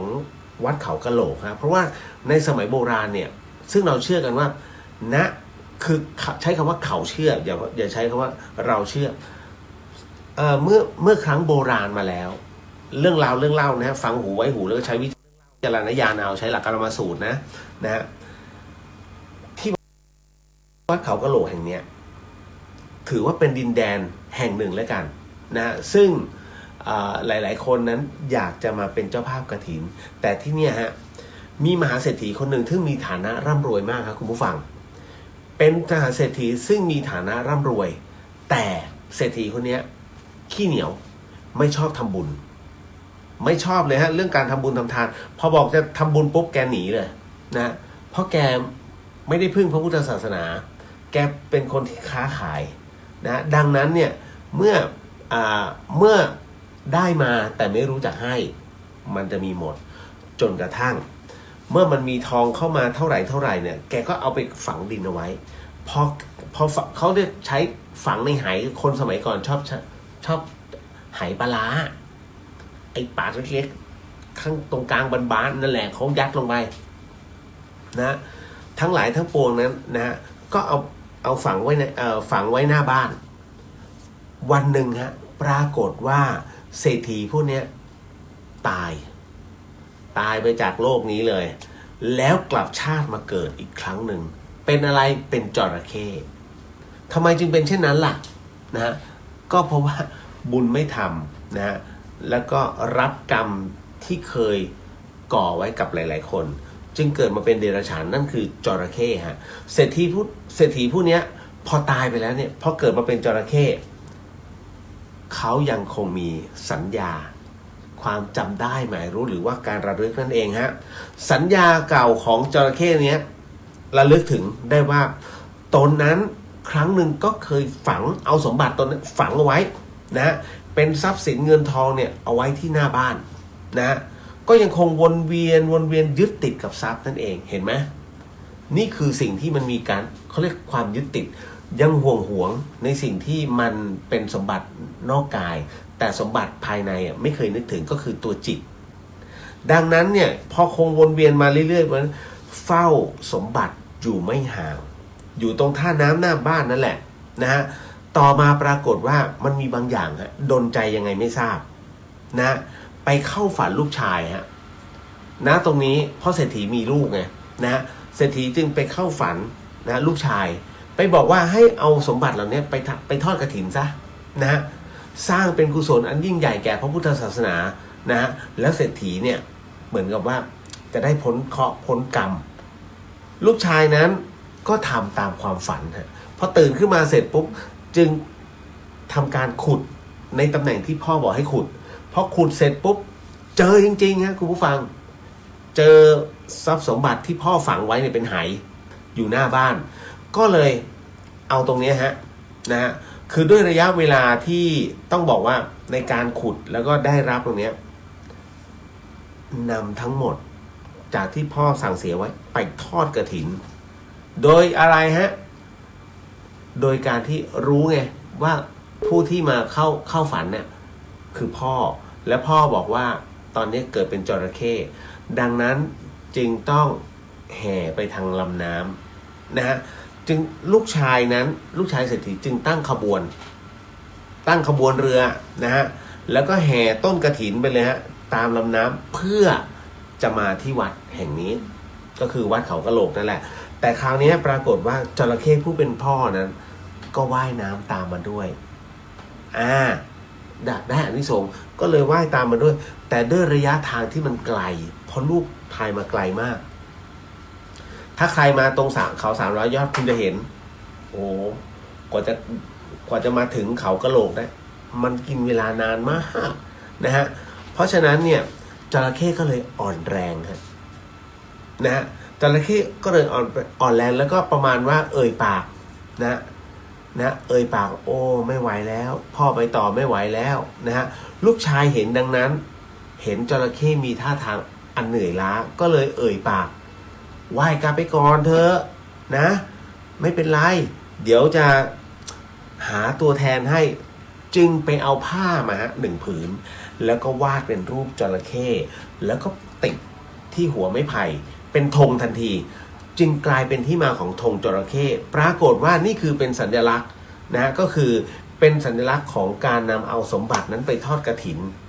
นะก็คือเป็นสมบัติของเศรษฐีนั่นเองนะฮะก็เลยบอกกล่าวไว้ที่ว่าเดี๋ยวไปทอดกฐินด้วยกันดังนั้นจระเข้ผู้เป็นพ่อเมื่อเห็นดังนั้นเสร็จปุ๊บก็เลยว่ายน้ำกลับไปแต่ปรากฏว่าจระเข้ผู้เป็นพ่อนั้นระหว่างทางกลับสิ้นใจก่อนคุณฟังจระเข้นั้นไม่ใช่ว่าแม้ว่ามันจะเป็นสัตว์เลือดเย็นครึ่งบกครึ่งน้ำแต่จระเข้นั้นมีระยะเวลาในการหายใจใต้น้ำนะมันไม่ใช่ปลามันไม่ได้หายใจตลอดเวลาดังนั้นก็เหมือนเต่าเนี่ยไม่ใช่ว่ามันขึ้นมาบนเหนือน้ำเพื่อจะมากินอาหารไม่ใช่มันต้องการออกซิเจนอึดเข้าไปอัดเข้าไปในปอดแล้วค่อยดำลงไปข้างล่างเหมือนจระเข้เหมือนกันฮะส่วนมันถึงได้บอกว่าผมถึงได้บอกมันคือสัตว์ครึ่งบกครึ่งน้ำเป็นสัตว์เลือดเย็นดังนั้นมันจะอยู่ในน้ำได้เนี่ย4 ชั่วโมงแต่อยู่บนบกได้นานกว่าประมาณนั้นนะครับพอถึงตรงนี้เสร็จปุ๊บเนี่ยนะฮะก็เลยต้องบอกว่าหลังจากที่จระเข้นั้นนะได้ตายลงนะฮะในระหว่างนั้นอีกหลายวันนะฮะต่อมาลูกนั้นเขาก็ทำตามความประสงค์นะฮะโดยที่ลูกชายนั้นเอาสมบัตินั้นมาทอดกฐินที่วัดเขากะโหลกแห่งนี้แหละฮะผลบุญอันแรงกล้าตรงนี้ฮะจึงทำให้พ่อของเขาเนี่ยไปเกิดเป็นเทวดาร่ำรวยที่สุดบนสวรรค์นี่ฮะด้วยเหตุนี้เองดินแดนแห่งนี้นะจึงมีความศรัทธาเกี่ยวกับจระเข้มากนั่นหมายถึงว่าเขากะโหลกนะฮะที่เมืองปราณเนี่ยนะฮะจึงมีความสำคัญมากและทุกคนจะนับถือจระเข้มากถือว่าเป็นสิ่งศักดิ์สิทธิ์ที่ยึดเหนี่ยวจิตใจดังนั้นเนี่ยที่นี่จึงถือเอาจระเข้นั้นเป็นสิ่งสำคัญนะฮะเพราะฉะนั้นบุญใหญ่ทั้งหมดทั้งมวลในการทอดกฐินประจำปีเราจะสังเกตได้ฮะว่ามันจะมีธงมัจฉามีธงจระเข้คือบางแห่งนั้นถึงขั้นจับจองกันไว้เลยนะฮะนี่แหละครับทั้งหมดทั้งมวลนั้นเขาบอกว่าใครที่เป็นเจ้าของธงจระเข้นั้นหรือว่าได้บูชามานั้นเงินทองจะไหลมาเทมาโชคลาภจะไหลบ่าไม่ขาดสายมันเปรียบเทียบไม่ต่างกับกระแสแห่งแรงศรัทธาของผู้คนที่มุ่งเข้ามาทำกฐินนั่นเองทั้งหมดทั้งมวลจบแต่เพียงเท่านี้นะโลกมีโอกาสให้มาจริงนะครับแล้วสงบคุณจะสามารถเดินไปด้านหลังเป็นหาดที่สวยงามอีกนะฮะเรือลงเรือเลชาวบ้านมาจอดกันนะฮะแต่ในขณะเดียวกันถ้ามองไปไกลๆสวยงามเป็นชายหาดที่สวยงามไม่ค่อยมีคนนะฮะเอาละก็เป็นอีกหนึ่งเรื่องราวนะที่เอามาเล่าสู่กันฟังนะพี่บรมสวัสดีค่ะน้องเรียวสวัสดีครับผมนะฮะแล้วก็มาถึงพี่อุทิศสวัสดีค่ะคุณเรียวนะฮะแล้วก็น้องขอบพระคุณนะครับสำหรับสาระดีๆนะเรียกว่าเอามาแบ่งปันดีกว่านะฮะคุณวิดาบอกสวัสดีคุณเรียวสวัสดีครับผมนะฮะ พี่บรมสวัสดีน้องเรียวคุณจินชาฟังคุณเรียวเล่าเป็นตำนานผสมสารคดีสัตว์โลกมีข้อมูลการหายใจของสัตว์เลื้อยคลานสนับสนุนด้วย นะฮะอยากฟังตำนานอีก3 ธงด้วยค่ะโอ้เดี๋ยวขอเก็บไว้ก่อนนะธงมัจฉานุนางธงมัจเหนื่อย นะขออนุญาตนะครับมาถึงอีก1 เรื่องราวเดี๋ยวขออนุญาตกลับไปดูก่อนเอาล่ะกับคำถามต่อมามีคุณผู้ฟังให้ผมเล่าเรื่องเดี๋ยวนะไปไหนแล้วอ๋อมาแล้วให้เล่าเรื่องของพระฉัพพคีนะฮะคือพระฉัพพคีเนี่ยอันนี้เหตุการณ์เป็นเรื่องราวของถ้าพูดถึงในสมัยนี้คือผ้าขายของผ้าขายของขายยังไงนะฮะผ้าขายของก็คือประเภทโยมเนี่ยวันนี้อาตมาเพิ่งจะปลุกเสกวัตถุมงคลมาเลยสุดยอดมากอันนี้นะฮะจะเอาไหมจะเช่าไหมนี่เห็นไหมอ๋ออยากได้นะฮะท่านเท่าไหร่ล่ะกี่ร้อยโอ้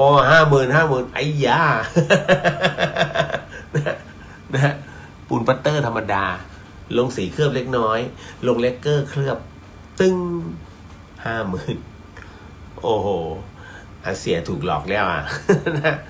เป็นอย่างนี้ฮะดังนั้นมันไม่ต่างอะไรกับอีกหลายๆคำถามที่วันนี้ผมเจอแล้วถึงกับอึ้งเอาจริงๆนะเดี๋ยวก็จะมาเล่าให้ฟังเช่นกันนะฮะไหนๆก็อยากให้ผมเล่าเรื่องตรงนี้อาจจะไปกระทบนะฮะกับพระสงฆ์นะหลายๆรูปขอโหสินะครับเพราะนี้เขาให้ผมเล่าในเรื่องของพระฉัพพคีนะฮะก็ต้องบอกว่าคือในสมัยครั้งพุทธกาลเนี่ยองค์พระสัมมาสัมพุทธเจ้าท่านอยู่ที่เชตวันนะฮะก็ต้องบอกว่าณตรงนั้นเนี่ยซึ่งที่เชตวันวิหารนะก็เป็นของอนาบิณฑกเศรษฐีนะฮะในครั้งนั้นเองเนี่ยปรากฏว่าสำนักนั้นก็จะมีพระรูปหนึ่งชื่อว่าพระฉัพพคีซึ่งถือว่าเป็นพระที่ชอบซื้อขายด้วยรูเปียะรู้จักใช่เป็นสกุลเงินในสมัยก่อนของอินเดียนะฮะก็ทำการค้าขายต่างๆเลยนะฮะจากการได้มาแล้วก็ขายออกไปเป็นรูเปียะจึงทำให้เป็นมีเสียงวิพากษ์วิจารณ์ของชาวบ้านนะซึ่งชาวบ้านมาเพ่งโทษติเตียนทั้งที่ชาวบ้านบางพื้นที่เนี่ยไม่ได้มีความศรัทธาในพระพุทธศาสนาอยู่แล้วแต่พอมาเจอพระฉัพพคีเนี่ยนะฮะเหมือนกับเป็นการเอาของไปขายจึงตราหน้าไว้นะพระค้าขายนะได้อย่างไรดังนั้นเนี่ยทำให้ความนี้ฮะไปถึงพระที่ร่วมสำนักกันมากมายนะฮะคือพระฉัพพคีเนี่ยท่านเป็นมีเชื้อสายเป็นสักยวงศ์นะและอีกอย่างหนึ่งก็คือว่ามาทำการซื้อขายแบบรูเปียต่างๆนานาเนี่ยเหมือนกับพ่อค้าทั่วไปนะเป็นการบริโภคกามหรือเปล่ามันจึงเป็นคำถามภิกษุทั้งหลายเนี่ยที่ท่านปฏิบัติอยู่ในเชตวันนะตรงนั้นเนี่ยพอได้ยินชาวบ้านเหล่านั้นเพ่งโทษติเตียนนะบรรดาผู้ที่ท่านฝึกปฏิบัติโดยที่ไม่ได้ทำเรื่องนี้ท่านก็ไม่พอใจส่วนที่เกิดความละอายมันก็มีนะฮะจึงทำให้หลายๆท่านเนี่ยฮะรู้สึกว่ามีความรังเกียจแล้วก็ไม่อยากจะพอได้ยินโจทย์อย่างเงี้ยรู้สึกว่าร้อนใจไม่อยากบวชแล้วต่างเพ่งโทษติเตียนโพธนาทำไมพระฉัพพคีเนี่ยจึงได้มีการซื้อขายด้วยเงินนะหลายๆอย่างเป็นประการต่างๆปรากฏว่าเรื่องนี้เนี่ยจึงถูกกราบทูลนะไปถึงยังพระผู้มีพระภาคเจ้าองค์พระสัมมาสัมพุทธเจ้านั้นพอได้ยินเช่นนั้นเสร็จปุ๊บก็สั่งสงฆ์นั้นเป็นการประชุมสงฆ์ในที่ต่างๆเนี่ยฮะด้วยข้อมูลในนั้นต้องบอกว่าในช่วงแรกๆ นะฮะก็เลยสอบถามพระฉัพพคีว่าดูก่อนภิกษุทั้งหลายข่าวว่าพวกเธอนั้นถึงการซื้อขายด้วยรัวเปี๊ยะมีประการต่างๆจริงหรือพระฉัพพคีพูดอย่างตรงไปตรงมาจริงพระพุทธเจ้าข้าพระพุทธเจ้านั้นก็เลยทรงติเตียนดูก่อนโมฆะบุรุษใช้คำว่าโมฆะบุรุษนะฮะดูก่อนโมฆะบุรุษทั้งหลายการกระทำของพวกเธอนั้นไม่เหมาะไม่สมไม่ควรไม่ใช่กิจของสมณะใช้ไม่ได้ไม่ควรทำฉะไหนพวกเธอจึงได้มีการซื้อขายด้วยรูเปียะมีประการต่างๆเล่าการกระทำของพวกเธอนั้นไม่เป็นไปเพื่อความเลื่อมใสของชุมชนที่ยังไม่เลื่อมใสนั่นหมายถึงว่ากระทำแบบนี้ในหมู่ของชุมชนที่เขายังไม่เลื่อมใสพุทธศาสนาเลยและพอมาเห็นนี้เขายิ่งเกลียดกันไปใหญ่นะฮะท่านก็เลยบอกว่าแท้จริงแล้วการกระทำของพวกเธอนั้นเป็นไปเพื่อความไม่เลื่อมใสของชุมชนที่ยังไม่เลื่อมใสและเพื่อความเป็นอย่างอื่นของชนบางพวกที่เลื่อมใสแล้วคันพระผู้มีพระภาคเจ้านั้นได้ตินะได้ติเตียนพระฉัพพคีก็ต้องบอกว่านี่คือเป็นการตรัสโทษแห่งความเป็นคนเลี้ยงยากเป็นคนที่บำรุงยากเป็นคนที่มักมากเป็นคนที่ไม่สันโดษนะฮะเป็นคนเกียจคร้านตัดคุณแห่งความเป็นคนเลี้ยงง่ายความเป็นคนบำรุงง่ายความมักน้อยความสันโดษนั้นตัดออกไปนะเลยต้องบอกว่าทรงกระทำธรรมิกถาที่สมควรแก่เรื่องนั้นนะก็คือท่านจึงบัญญัติสิกขาบทแก่ภิกษุทั้งหลายอาศัยอำนาจประโยค10ประการก็คือเพื่อความรับว่าดีแห่งสงฆ์เพื่อความสำราญแห่งสงฆ์เพื่อข่มบุรุษผู้แก้ยากเพื่ออยู่สำราญแห่งภิกษุผู้มีศีลเป็นที่รักเพื่อป้องกันอาสวะอันจะบังเกิดในปัจจุบันเพื่อกำจัดอาสวะอันจะบังเกิดในอนาคตเพื่อความเลื่อมใสของชุมชนที่ยังไม่เลื่อมใสเพื่อความเลื่อมใสยิ่งของชุมชนที่เลื่อมใสแล้วเพื่อความตั้งมั่นแห่งพระสัจธรรมและเพื่อถือตามพระวินัยนี่คือทั้งหมด10ประการที่พระพุทธองค์ท่านนั้นได้บอกเอาไว้นะฮะก็เลยต้องบอกเลยครับว่านี่คือเป็นการโจทย์ในเรื่องของปาจิตตีนะหรือว่านิสักขนิยะปาจิตตีอันนี้มาจากพระไตรปิฎกฉบับหลวงเล่ม2นะฮะข้อ109หน้า113ถึง114ถ้าเป็นฉบับมหาจุฬานั้นเล่ม2ข้อที่109นะฮะหน้า112และ113ฉบับมหามกุฏเล่ม3นะฮะข้อ109เช่นกันหน้า957ถึง959เป็นเล่มแดงนะให้ไปดูนะข้อธรรมตรงนี้ก็จบไปกับเรื่องราวตรงนี้แต่ยังมีอีกฮะนี่เลยผมติดเรื่องราว จริงๆก็อยากจะไปให้จบนะแต่ก็ไม่เป็นไรนะฮะมันมีคำถามมากมายเกี่ยวกับเรื่องมารด้วยนะแต่ก็ไม่เป็นไรเก็บไว้ก่อนจบกับตรงนี้ป้าแก้วบอกว่ายังไม่เคยได้ธงจระเข้กลับบ้านเลยค่ะแต่เคยทำบุญธงจระเข้ปักที่วัดนะคะโมทนาสาธุฮะนะฮะก็เอาจริงนะสำหรับผมอันนี้คือโบราณเขาว่าไว้แต่สำหรับผมไม่อยากเอาอะไรของวัดเข้าบ้าน จริงไหมคือสมัยก่อนเขาถือนะเอาของจากวัดเนี่ยเข้าบ้านเขาถือแต่สิ่งที่มันถือตรงนั้นมันตกไปหลังจากที่หลวงลุงสละเอาขนมมาให้ผม สมัยเด็กๆนั่นแหละตกไปนะก็เป็นอะไรอีกหลายๆอย่างนะฮะมีเรื่องราวเรื่องเล่าพอสมควรนะฮะนี่จบไป1เรื่องราวฮะนะเล่าแล้วนะเดี๋ยวผมต้องมาร์คไว้ก่อนต่อมาเดี๋ยวค่อยมาคุยเรื่องของ อันนี้มีอันหนึ่งที่หลายๆคนถามมาแล้วก็ผมก็ถามในเรื่องของการแก้จิตอย่างเช่นอันนี้นะฮะนิดนึงเดี๋ยวผมขอทำเรื่องตำหนิอันนี้นิดนึงฮะของเขากะโหลกเรียบร้อยคุณผู้ฟังครับมีผู้ถามมาว่าน้องเป็นโรคซึมเศร้าเราจะแก้ไขหรือช่วยเหลือเขายังไงบ้าง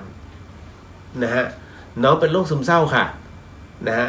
เราจะแก้ไขหรือว่าช่วยเหลือเขายังไงได้บ้างคะคืออย่างนี้ฮะถ้าตามหลักของวิทยาศาสตร์เรื่องโรคซึมเศร้าเนี่ยคือเคมีในสมองมันเยอะถูกไหมแต่ตามหลักพระพุทธศาสนานั่นหมายถึงว่าคนคนนั้นคิดเรื่องนั้นเรื่องเดิมเรื่องเดียวซ้ำๆมากๆฮะจนทำให้เกิดอาการที่ว่าถามเองตอบเองนะฮะเพราะฉะนั้นอาการแบบนี้นะฮะทางพุทธศาสนาบอกว่าประหนึ่งย้ำคิดย้ำทำคือคิดมันอยู่เรื่องนั้นนะอกหักก็คิดมันอยู่นะคิดแต่เรื่องเดิมๆทำให้ตัวเองอกหักนะฮะทำให้ตัวเองช้ำสุดๆเพราะฉะนั้นการคิดเรื่องราวหรือว่าสิ่งที่ทำให้ตัวเองมีผลกระทบกับตัวเองมากเนี่ยมันจึงเกิดคำตอบเขาเรียกเสียงแว่วณตรงนี้มันเป็นการขาดสมาธิดังนั้นวิธีแก้ก็คือว่าเปลี่ยนอารมณ์ฮะเปลี่ยนให้เขาคิดเรื่องอื่นบ้างไม่ใช่คิดเรื่องนั้นเดิมๆเพราะการคิดเรื่องเดิมๆนั้นจึงทำให้มีเคมีมันหลั่งเพราะมันเครียดหลั่งมันเท่านั้นแหละฮะโอ้โหโรคเครียดจะมากลายเป็นโรคซึมเศร้าทันทีเพราะฉะนั้นเปลี่ยนพื้นที่หรือจัดห้องใหม่นะฮะให้คิดเรื่องใหม่ที่ดีกว่าเดิมนั่นคือจะช่วยได้ผมไม่ได้พูดเองอันนี้ครูบาอาจารย์ท่านน่ะบอกมาให้นะฮะเพราะผมเอาโจทย์ตรงนี้ไปถามท่านจึงตอบกลับมาแบบนั้นนะฮะเก็ตนะต่อมาอีกหนึ่งเรื่องราวฮะกลุ้มใจมีผู้ถามมาว่ากลุ้มใจกับโรคร้ายที่เข้ามาคือกลุ้มใจเป็นมะเร็งแถมถาโถมนะฮะมีเรื่องราวถาโถมมาจากสิ่งรอบข้างทำให้เกิดการฟูมฟายนะจะช่วยเหลือเขาได้อย่างไรนะฮะเรื่องราวตรงนี้ปรากฏว่าอย่างนี้ฮะผมก็ไม่ได้ตอบเองอันเนี้ยผมขออนุญาตพระอาจารย์ศรีนวลแห่งวัดสันติธรรมมาเป็นที่เรียบร้อยกระบวนการของการกลุ้มใจที่โรคร้ายเข้ามาเนี่ยมันเกิดจากกายป่วยถูกไหมฮะกายป่วยโดนสิ่งรอบข้างเข้ามาถาโถมนะจนเกิดการฟูมฟายกายก็ป่วยนะฮะแต่คราวนี้มันอยู่ที่ตัวเรามันอยู่ที่ตัวคนคนนั้นฮะกายป่วยหรือใจป่วยใจไม่ได้ป่วยนะฮะป่วยแต่กายเพราะฉะนั้นเมื่อใจทำให้มีความเป็นกลางได้เป็นก็เป็นมะเร็งก็คือมะเร็งแล้วยังไงแล้วคุณจะให้มันหายเหรอเพราะฉะนั้นจงทำใจให้ไม่ป่วยเริงร่านะฮะเฟรชเข้าไว้เพราะฉะนั้นตรงนี้ทั้งหมดทั้งมวลเนี่ยมันจึงเป็นเหตุปัจจัยไงฮะคุณนะฮะกับเรื่องราวตัวนี้ว่าถ้ากายป่วยใจอย่าป่วยถ้าใจคุณป่วยด้วยไปเลยฮะเรียบร้อยแต่ถ้ากายป่วยใจไม่ป่วยสบายนะลองดูอันนี้คือวิธีแก้นะฮะเอาล่ะต่อมา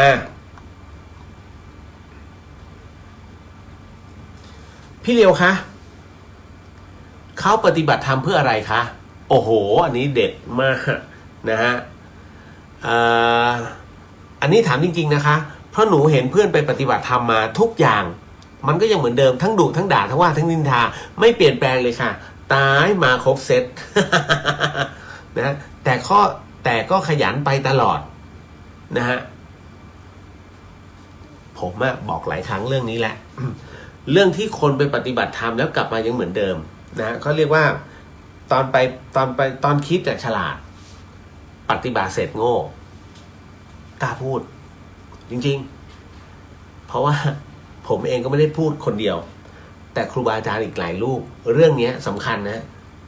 ครูบาอาจารย์หลายคนรับทราบก็มันก็ได้แค่ไปขึ้นชื่อว่าปฏิบัติ กลับมาถ้ายังเหมือนเดิมมันก็คือเหมือนเดิมนะโง่เหมือนเดิมเห็นไหมฮะเอ้าแล้วปฏิบัติยังไงให้ฉลาดจริงๆการปฏิบัติธรรมมาปฏิบัติอยู่ที่บ้านก็ได้ฮะการปฏิบัติธรรมนั้นดูที่อารมณ์เมื่อในอดีตเราเป็นคนร้อนแต่เมื่อไปปฏิบัติธรรมเสร็จปุ๊บเนี่ยมันจะเย็นลงมีเหตุผลมีหลักการมากขึ้นหยุดเพื่อฟังมากขึ้นนะฮะยอมรับในผลกระทบมากขึ้นเพราะเมื่อก่อนใครด่ามาเราก็ด่ากลับถูกไหมฮะไม่โกงนี่ฮะแต่คราวนี้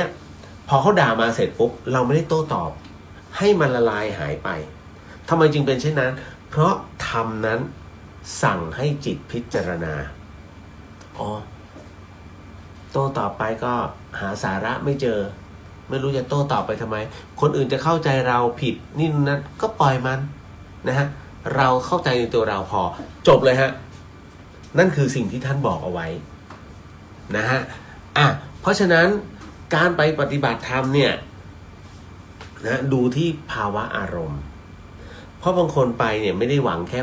ปฏิบัติธรรมนะไปหาคอนเนคชั่นคุณอย่าลืมนะคนที่ไปปฏิบัติธรรมเนี่ยวัยรุ่นเยอะหรือว่าวัยผู้ใหญ่เยอะผู้ใหญ่นะแล้วผู้ใหญ่เนี่ยตกลงว่าเป็นใครเจ้าของกิจการหรือว่าเป็นลูกจ้างส่วนใหญ่เจ้าของกิจการแล้วก็ข้าราชการนะที่ไปปฏิบัติธรรมส่วนลูกน้องนั้นแทบจะไม่มีเวลาหรอกครับเขาต้องคือเขาจะลางานไปปฏิบัติธรรมเนี่ยมันยากนะฮะเพราะฉะนั้นจึงต้องบอกว่าเนี่ยให้ดูไว้เพราะฉะนั้นเขาไปหาคอนเนคชั่นแล้วผู้ปฏิบัติธรรมคนดีคนชั่วแน่นอนกูต้องชั่วนะเพราะไม่งั้นไม่ต้องการใจให้สงบได้ไงชั่วในที่นี้ไม่ใช่หมายถึงความประพฤตินะหมายถึงว่าตัวจิตเนี่ยมันวอกแวกไปทำให้เราขุ่นมัวจึงต้องมาปฏิบัติธรรมแต่คราวนี้คนที่มาปฏิบัติธรรมเนี่ยเมื่อพึ่งตัวนี้เป็นคนดีทั้งนั้นนะฮะพูดกันง่ายๆเลยดังนั้นเขาจึงมาคอนเนคชันกับคนดีเจ้าของบริษัทพูดกันง่ายนะวาจาสัตย์อยู่ตรงนั้นเลยฮะรับปากอย่างไหนก็อย่างเพราะมีศีลคนมีศีลนะฮะแต่มันไม่ใช่ทุกคนเพราะฉะนั้นคนจึงมาหาประโยชน์กับตรงนี้เยอะมากนั่นเองนะฮะก็ดีเหมือนกันฮะที่เอาเรื่องนี้มาแล้วก็ให้ผมได้ขยายเพราะเรื่องนี้สำคัญนะ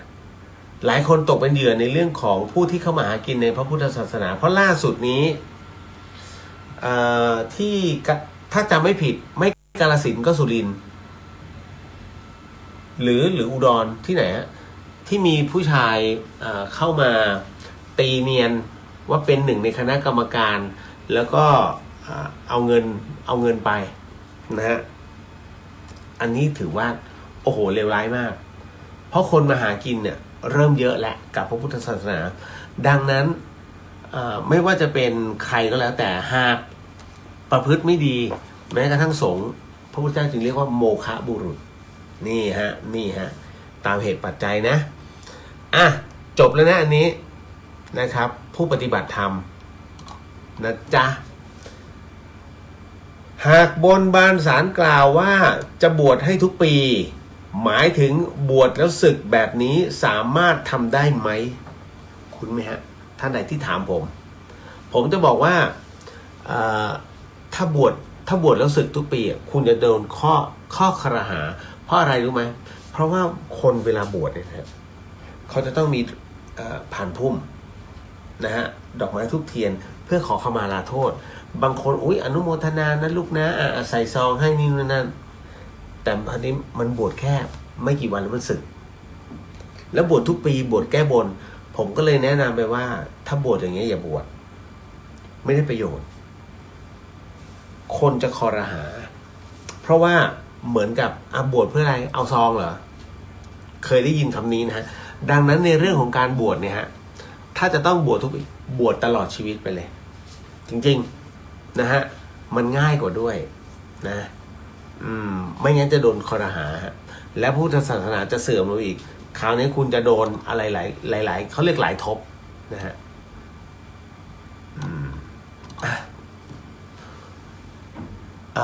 คุณจินชาบอกว่าการทำบุญที่ตั้งเป็นกองบุญ กับการตามจิตศรัทธาได้ผลต่างกันไหมคะถ้าต่างกันเพราะใช้หลักสมดุลโลกใช่ไหมคะถูกต้องครับคืออย่างนี้ฮะคือการบอกบุญเนี่ยแล้วก็เรียกว่าการทำบุญตามอัธยาศัยนะฮะต้องบอกว่ากรณีตรงเนี้ยนะฮะในส่วนของเดี๋ยวพอดีพระอาจารย์ส่งอะไรมาฮะพระอาจารย์ทรงพลบอกว่าฝากประชาสัมพันธ์หน่อยพระอาจารย์ทรงพลโดนแฮ็กเฟซไลฟ์แล้วเอารายชื่อทั้งหมดไปหลอกยืมเงินคนละ10,000อย่าหลงเชื่ออย่าโอนนะอ๋อสาธุครับพระอาจารย์โดนแล้วเหรอพระอาจารย์อันนี้ผมต้องดูพระอาจารย์บ้างแหละ พระอาจารย์ผมพระอาจารย์ทรงพลฮะท่านสายหลวงพ่อชานะที่คือถ้าผมมีโอกาสผมก็จะขึ้นไปปฏิบัตินะฮะที่ชัยปราการแต่คราวนี้ก็คือพระอาจารย์ก็บอกมาจริงๆพระอาจารย์แอบดูอยู่ตลอดแหละศิษย์คนไหนก็ทำอะไรบ้างนะฮะก็ใครที่เป็นศิษย์ของพระอาจารย์ทรงพลนะฮะที่อยู่สำนักโพเวียงชัยใต้นะฮะตอนนี้พระอาจารย์แจ้งมาว่าท่านถูกแฮ็กเฟซนะครับแล้วก็มีคนเนี่ยแอบอ้างจะไปขอยืมเงินพระท่านไม่ขอยืมหรอกครับนะฮะอันนี้ต้องบอกไว้ก่อนเต็มที่ท่านก็บอกบุญแต่บุญที่ท่านบอกเนี่ยมันไม่ใช่หลักหมื่นนะฮะแล้วแต่เลยอยากจะทำเท่าไหร่แล้วแต่เลยแต่มันต้องมีเหตุ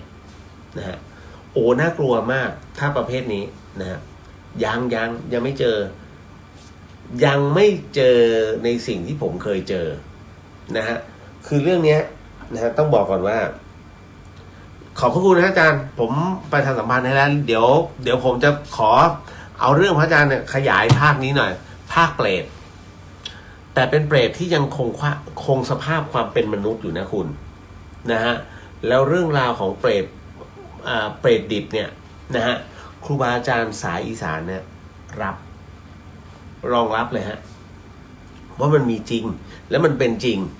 นะฮะเปรตประเภทนี้เนี่ยเที่ยวไปละลานเขาไปทั่วแล้วจบไม่สวยนะฮะเดี๋ยวขอเอาของคุณจินชาก่อนคือการทำบุญตั้งเป็นกองบุญนะฮะกับตามจิตศรัทธาเดี๋ยวนะฮะคือกองบุญนั้นเนี่ยถ้าใช้ตามหลักของสมดุลโลกนั้นถามว่าใช่ไหมตอนแรกผมลืมผมไม่ได้อ่านว่าไม่ได้ตีคำว่ากองบุญกับบุญที่เกิดจากความศรัทธาถ้าใช้ตามหลักสมดุลโลกผมจะมองว่าอันสุดท้ายเวิร์กกว่าไอ้การตั้งเป็นกองบุญเนี่ยเขาเรียกฟิกจะขายสินค้าให้ได้ตามเป้าต้องมียอดถูกไหมฮะพระพุทธศาสนาไม่ใช่สินค้าแต่เป็นเรื่องของศรัทธาหลายวัดเนี่ยชอบตั้งเป็นกองบุญผมก็ไม่เข้าใจนะฮะทำไมไม่ตามกำลังศรัทธามีน้อยทำน้อยแต่อย่าให้ตัวเองลำบากประโยคแห่งบุญนะฮะประโยคที่ควรจะบอกทำเท่าที่ทำได้แต่อย่าให้ตนลำบากถ้าตนลำบากนั้นบุญนั้นเป็นศูนย์ทันทีอดเนี่ยคุณต้องอดเพื่อจะทำบุญเพื่อพระพุทธองค์ถึงบอกว่าเอาตัวเองก่อนแล้วเดี๋ยวค่อยไปว่ากันเพราะฉะนั้นผู้ที่จะเป็นพระสุปฏิปันโนหรือพระอรหันต์ได้เนี่ยนะฮะในอนาคตต้องปฏิบัติก่อนเอาตนก่อนแล้วเมื่อสำเร็จแล้วจึงเผยแผ่ให้คนอื่นเห็นไหมง่ายๆเลยฮะนี่แหละแต่คราวนี้กองบุญคืออะไรนะฮะกองบุญหมายถึงว่าถ้าทำตรงนี้4,500กองละ 4,500 นะขั้นใดจะรับเป็นเจ้าภาพถ้าใช้คำว่ากองเนี้ย 4,500 โอเคนั่นหมายถึงว่าสายเนี้ยช่วยทำหน่อยนะในราคาแค่นี้ 4,500 แต่ถ้าบอกว่ากองละ 4,500 นะอันนี้รับไป99กองโอ้อันนี้เขาเรียกโหดร้ายอันนี้ค้าความศรัทธาเป็นเงินน่ะซึ่งไม่ถูกต้องแต่ถ้าตามกำลังศรัทธาอย่างนี้โอเคนะฮะเพราะฉะนั้นบุญเวลาเรียก เนี่ยแทนที่อย่างที่พระพุทธเจ้าเรียกโมฆะบุรุษแล้วตั้งเป็นกองขนาดนี้นะฮะถามว่าไอ้ตรงเนี้ยยังไงฮะไปบอกบุญแล้วให้ทุกคนก็เดือดร้อนเริ่มคนนู้นก็20คนนี้ใช่ไงแต่มันเดือดร้อนกันไปทั่วคือมึงต้องบอกบุญให้ได้เท่าที่กองตรงเนี้ยมันไม่ถูกคือไปกำหนดตรงนั้นเนี่ยไปกำหนดเป็นมูลค่าความศรัทธาไม่ถูกนะฮะอันนี้แต่กรณีทฤษฎีสมดุลโลกสมดุลใจของหลวงพี่ภัสกรนั้นหมายถึงว่าเมื่อเราทำบุญไปแล้วนะฮะคนหนึ่งทำ20คนหนึ่งทำ1 ล้านถามว่าอะไรกระทบโลกมากกว่า1 ล้านกระทบโลกเพราะมันสามารถสร้างอะไรได้เยอะ20 บาทตะปู5 ตัวจบแล้วนะฮะตอกพังไป3 ตัวงอเนี่ยหรือ2 ตัวตายแล้วยอดบุญกู ถูกไหมฮะดังนั้นเนี่ยเพราะฉะนั้นในเรื่องของการต่อยอดทางตามทฤษฎีสมดุลโลกจึงเกิดขึ้นนะตรงนี้นะฮะอะไรที่เกิดผลกระทบกับโลกมากโลกจะคืนกลับเราก็จะคืนกลับมาสู่เราด้วยนะฮะเขาเรียกตามสมดุลตามเหตุแห่งความสมดุลคุณอย่าลืมนะฮะทั้งหมดบนโลกใบนี้ธรรมชาติคือสมดุลโลกเลยเมื่อไหร่ก็ตามที่ธรรมชาติถูกรังแกแล้วมันผิดสมดุลลงไปจากการกระทำของเราคือการกระทบโลกโลกก็จะกลับคืนมาสู่เราเป็นบทลงโทษเช่นกันก็กระทบเช่นกันดังนั้นของฟรีจึงไม่มีในโลก get the นะฮะจบครับโอ้โหพระอาจารย์บอกว่าโดนไปแล้วตอน20:00 นเป็น100 คนนะฮะผมจะเตือนอย่างไรดีเนี่ยนะฮะคุณผู้ฟังที่เป็นศิษย์ของพระอาจารย์ทรงพลนะฮะท่านจะไม่ใช้ฉายาแต่ท่านใช้นามสกุลนะพระอาจารย์ทรงพลเอกพันธ์นะฮะต้องบอกเลยว่าหากมีเฟซนะครับหรือว่าเป็นข้อความนะฮะทางอินบ็อกซ์แท็กไปยืมเงินไม่ใช่ท่านนะฮะแล้วอย่างหนึ่งพระยืมเงินก็ไม่ได้อาบัตินะจ๊ะอันนี้บอกไว้ก่อนนะครับคุณจินชาบอกขอบพระคุณนะคะได้คิดอีกมุมด้วยนะฮะโมทนาสาธุครับคราวนี้เจออันนี้เลยฮะคุณฟังเชื่อไหม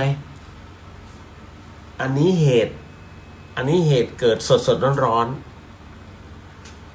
พระสุปฏิปันโนเป็นยังไงไม่รู้จักเหมือนหนูห่างไกลมากๆเพราะไม่ค่อยเชื่อนะแต่เคยประสบเหตุตอนนั้นยังอดสวดมนต์ไม่ได้เลยเรื่องนี้เกิดขึ้นกับน้องผู้หญิงคนหนึ่งซึ่งเป็นเซลล์ร้านยางรถยนต์วันนี้เลยฮะโอ้โห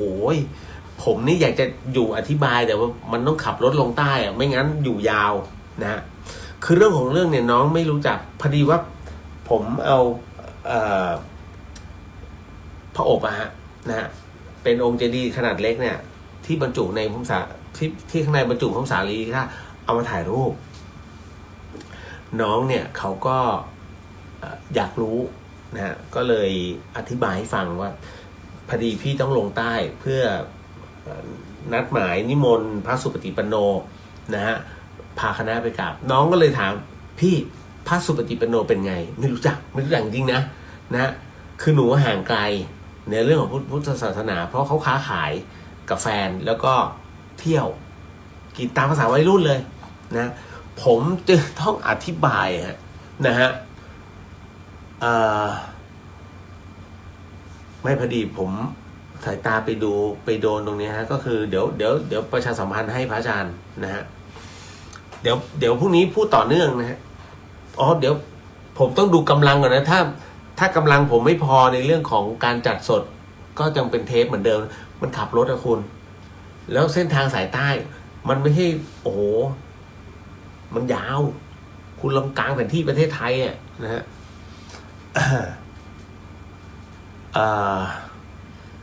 นี่นะฮะเดี๋ยวนิดนึงนะคุณจินชาบอกว่าเตือนผ่านเพจวัด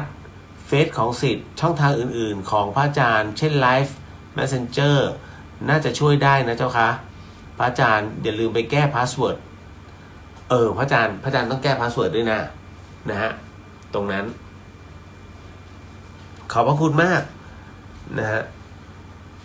คือท่านก็อยู่ของท่านอยู่รูปเดียวอยู่ของท่านแท้ๆเนาะนะฮะไอ้พวกนี้หาเรื่อง อ่ะคราวนี้น้องไม่รู้จักพระสุปฏิปันโนฮะคุณผู้ฟังถ้าเป็นคุณจะอธิบายไงเอาเงี้ยนะฮะผมก็เลยบอกว่าอ๋ออย่างนี้นะฮะคือพระสุปฏิปันโนเนี่ยหมายถึงว่าผู้ที่พระที่ท่านขยันปฏิบัตินะไม่ว่าจะเป็นในเรื่องของสมาธิในเรื่องของในเรื่องของข้อวัดอะไรต่างๆนานาเนี่ยจนท่านสามารถฟอกธาตุขันธ์ของท่านเนี่ยนะฮะเวลาเผาออกมาแล้วเนี่ยกระดูกจะกลายเป็นพระธาตุคืออะไรคะหวี คือต้องเข้าใจนะว่าเด็กสมัยเนี้ยนะฮะไม่ค่อยจะสนใจเพราะอะไรเพราะพระพุทธศาสนานั้นถูกโจมตีตลอดเวลานะจากพระที่ทำเสื่อมแล้วก็เป็นข่าว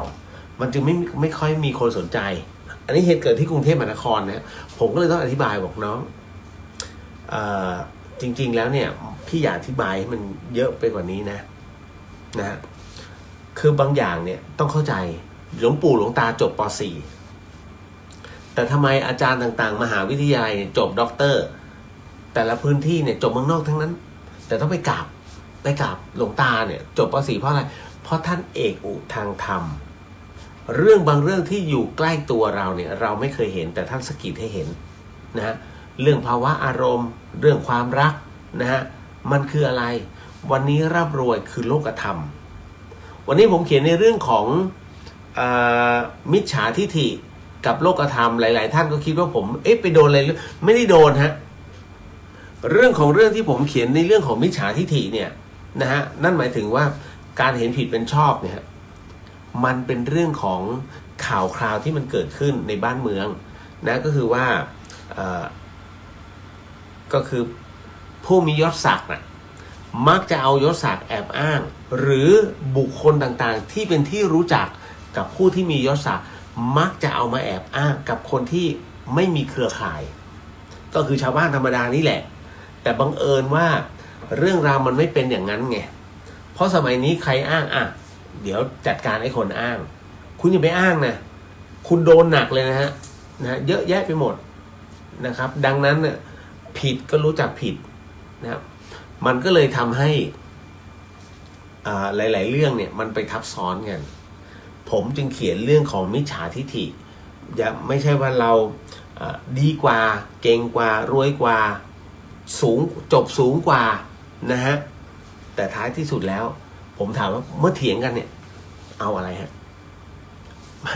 มีโล่อันหนึ่งมีถ้วยอันหนึ่งมึงเถียงชนะมึงเอาโล่เอาถ้วยไปนะฮะหรือเปล่าไม่ใช่แค่ต้องการว่าฉันใหญ่กว่าแกแล้วยังไงต่อนะมันมีคำถามแล้วไงต่อใหญ่กว่าแล้วไงวะท้ายที่สุดแล้วมันนอนในโรงเหมือนกันโรงสี่เหลี่ยมนี่แหละ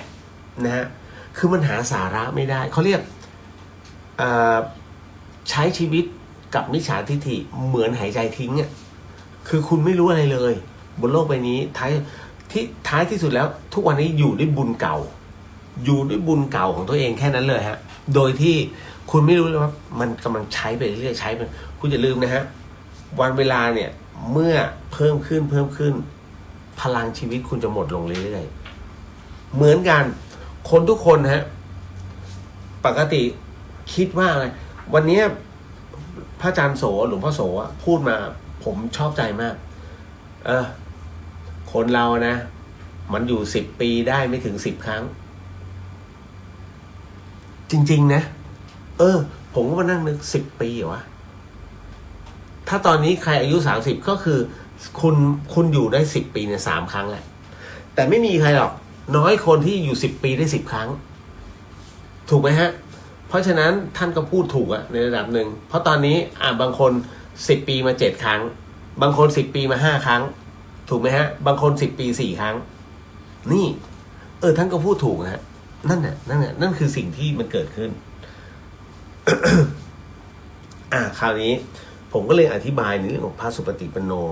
น้องก็ไม่เข้าใจเกี่ยวกับพระธาตุ ผมก็เลยบอกว่า น้องเอาง่ายๆ พี่เคยตายมาแล้วนะฮะแล้วพี่ก็ไม่เคยเชื่อนะพี่ไม่เคยเชื่อเรื่องผีจนกระทั่งเราตายท้ายที่สุดถามว่าเห็นไหมในมิติเดียวเห็นแต่กูไม่สนจะเข้าร่างให้ได้นะแล้วพี่เข้าร่างมาได้ยังไงพี่ตอบไม่ได้พี่เองพี่ยังตอบไม่ได้พี่เข้าร่างมาได้ยังไงแต่ว่าเมื่อตอนที่มันโผล่ขึ้นมันค่อยๆลืมตาพระอาจารย์ภัสกรถึงตัวแล้วก็มาจับมือมึงอยู่นิ่งๆแล้วก็แผ่เมตตารู้แค่นั้นนะฮะ น้องก็เลยสงสัยเอ้าแล้วอย่างนี้การที่หนูไม่สนใจเนี่ยห่างจากวัดเนี่ยหนูมีความผิดไม่ผิดแล้วฮะแต่คือมันยังไม่ถึงเวลาของน้องนะฮะอย่างคนสลบไป3 วันฟื้นขึ้นมาบอกว่ากูแค่หลับไปอันนั้นคือเขาเรียกไม่ให้จำเขาลบความจำออกแล้วแต่จริงๆไปแล้วนะฮะหนูว่าเกิดอุบัติเหตุพี่หนูก็สวดมนต์พอพูดคำนี้ปุ๊บผมหลุดนี่เห็นไหมหลุดไปแล้วจริงๆแล้วน้องไม่ใช่ไม่สนใจหรอกเรื่องพระพุทธศาสนามันอยู่ใน DNA มันอยู่ด้วยอัตโนมัติเพราะน้องกลัวตายพอน้องกลัวตายอะไรปุ๊บขึ้นมากูสวดมนต์ก่อนเลยเห็นไหมนี่แหละพระพุทธศาสนาน้องกำลังกำหนดให้ตัวจิตมันอยู่นิ่งก็คือการสวดมนต์พออธิบายไปเนี่ยน้องเขาเริ่มสนุกแต่เวลามันบีบนะผมจึงมีหน้าที่ว่าจะทำยังไงให้สรุปจบให้เร็วที่สุดแล้วน้องเขาสนใจมากขึ้นก็เลยทิ้งคำถามแบบสมดุลโลกเอาไว้น้องรู้ว่าวันนี้มีสัปดาห์หน้าก็มีมันคืออนาคตที่ผ่านมามันคืออดีตเพราะฉะนั้นแน่นอนที่สุดคนเรามันจึงมีอดีตปัจจุบันและอนาคตเช่นเดียวกับภพชาติวันนี้เราอยู่ในชาตินี้แน่นอนที่สุดมันต้องมีชาติหน้าและที่ผ่านมามันต้องมีอดีตชาติดังนั้นเนี่ยทั้งหมดทั้งมวลเนี่ยมันจึงอยู่ในเลเวลทั้งหมดเดียวกันนั่นคือสิ่งที่เป็นไปพระพุทธศาสนาสอนแบบนั้นนะฮะเพราะฉะนั้นถ้าอยากจะสบายในภพชาติหน้าต้องรู้จักทานศีลและภาวนามันเริ่ม จริงเหรอพี่เดี๋ยวมาคุยใหม่ผมก็เลยส่งลิงก์ที่หนุ่มคงกระพันเขาทำให้ดูมันก็ตื่นตาตื่นใจไปนั่นแหละจบนะฮะเรื่องราวตรงนี้นะขจรศิลป์สวัสดีครับพี่เลียสวัสดีครับผมป้าแก้วคนใจดีใจบุญเยอะเลยโอนเร็วค่ะ โอ้ป้าแก้วแล้วล้าน นะฮะพอดีไม่ใช่อาจารย์ไงนะไม่ใช่พระอาจารย์นะครับท่านถูกแฮกเนี่ยโอ้ยตอนนี้ก็มาเล่นเรื่องราวเหล่านี้กันนะครับพอสมควรนะครับ คุณเชื่อไหมว่าเรื่องเปรตดิบเนี่ยนะฮะมันเกิดขึ้นเพราะว่า1พวกตีพ่อตีแม่พวกนี้ก่อนตายเนี่ยเหมือนไม่ทันตายเขากายทิพย์เขาจะหลุดไปแล้วกายทิพย์ก็คือคือกายละเอียดที่มันอยู่เนี่ยปล่อยให้ตัวเองนอนโคม่าแต่กายทิพย์ไปเป็นเปรตก่อนฮะมันเป็นเรื่องที่เคยเกิดขึ้นนะฮะมันเป็นพอไปเป็นเปรตก็คือเหมือนกับไปขอคนนู้นคนนี้คนก็เรียกพอเจอเอ้าไอ้นี่ว่าเอ้าตายแล้วเหรอไหนบอกนอนโรงพยาบาลสุดท้ายก็ยังนอนโรงพยาบาลแต่ต้องมาหากินเปรตเนี่ยฮะมันเกิดขึ้นโดยอัตโนมัตินี่แหละฮะเวลาทำอะไรโดยไม่คิดเนี่ยฮะแล้วท่านเป็นพระนะฮะแบบนี้ด้วยไปกันใหญ่เลยไอ้พวกคิดทำนะฮะเพราะอะไรเพราะเขายังไม่เห็นไงยังไม่ถึงเวลาที่เขาต้องเห็นแต่เมื่อเขาถึงเวลาที่ต้องเห็นสายไปแล้วฮะจริงๆฮะผมถึงได้บอกว่าวันที่คุณจะสิ้นลมวันนั้นนะคุณจะนึกถึงคำผมนะฮะเรื่องทานศีลภาวนาต้องมีนะฮะทำดีเอาไว้เถอะมันไม่ตายหรอกนะฮะต่อมาโอ้โหเสียงเริ่มหายแล้วนะพระท่านก้าวตกทันมาศตอนเทศคุณพระช่วย พระท่านก้าวตกทันมาศตอนเทศจบจนบาดเจ็บแขนหักแบบนี้พวกเราซึ่งอยู่ในเหตุการณ์เป็นผู้หญิงจะเข้าไปประคองท่านก็เกรงว่าจะไม่เหมาะกรณีพระท่านบาดเจ็บ หากเราเป็นหญิงเราสามารถเข้าไปช่วยท่านได้ไหมเจ้าคะคุณผู้ฟังคิดว่าปัญหาโลกแตกนะฮะผู้หญิงกำลังจะจมน้ำพระภิกษุเห็นกระโดดลงไปช่วยได้ไหมเป็นปัญหาโลกแตกมากนะครับเรื่องตรงนี้คำตอบคือไม่ได้ฮะ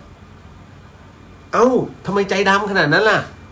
นะฮะก็คนมันจมน้ำตายทำไมพระไม่ช่วยถ้าพระ คือถ้าพระที่ใจไม่แข็งพอโดดลงไปช่วยนั่นคือเรื่องราวที่หลวงพี่เท่งภาคแรกเลยสร้างโดยไม่ศึกษามันก็เลยกลายเป็นที่เหมือนกับว่าคือขบขันในส่วนของโยมก็จริงแต่ไม่ขบขันในหมวดหมู่ของพระเพราะว่าท่านน่ะมาชำระกันว่าตกลงช่วยได้ช่วยไม่ได้นะจึงมีมติว่าท้ายที่สุดแล้วสัตว์โลกย่อมเป็นไปตามกรรมกรรมมุนาวัตติโลโกนั่นคือสิ่งที่ชี้ให้เห็นนะว่าในเรื่องของชะตากรรมมันเป็นเรื่องของบุคคล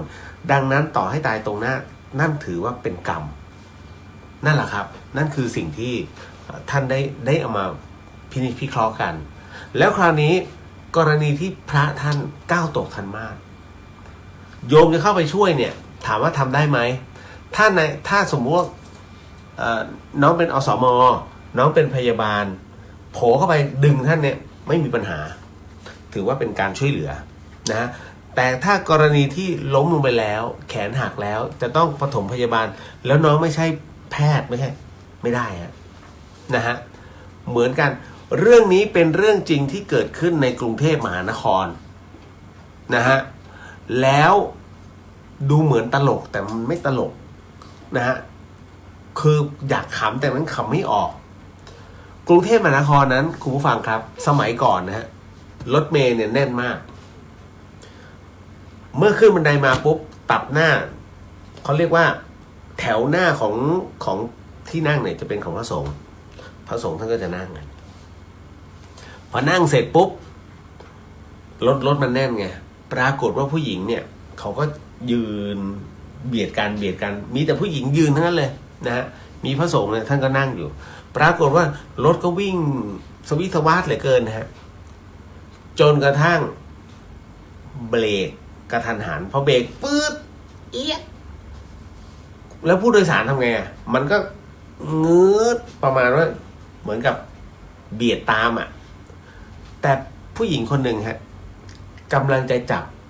ราวเพื่อส่งตัวแต่รถมันเบรกพอเบรกเสร็จปุ๊บมันด้วยสัญชาตญาณคุณต้องคว้าสิ่งใดสิ่งหนึ่งไว้ก่อนปรากฏว่าผู้หญิงคนนี้ไปคว้าหัวพระชุ่มช็อกพระก็ช็อกยายนี่ก็ช็อกชักมือออกขอโทษเจ้าค่ะขอโทษค่ะ พระท่านก็หันมา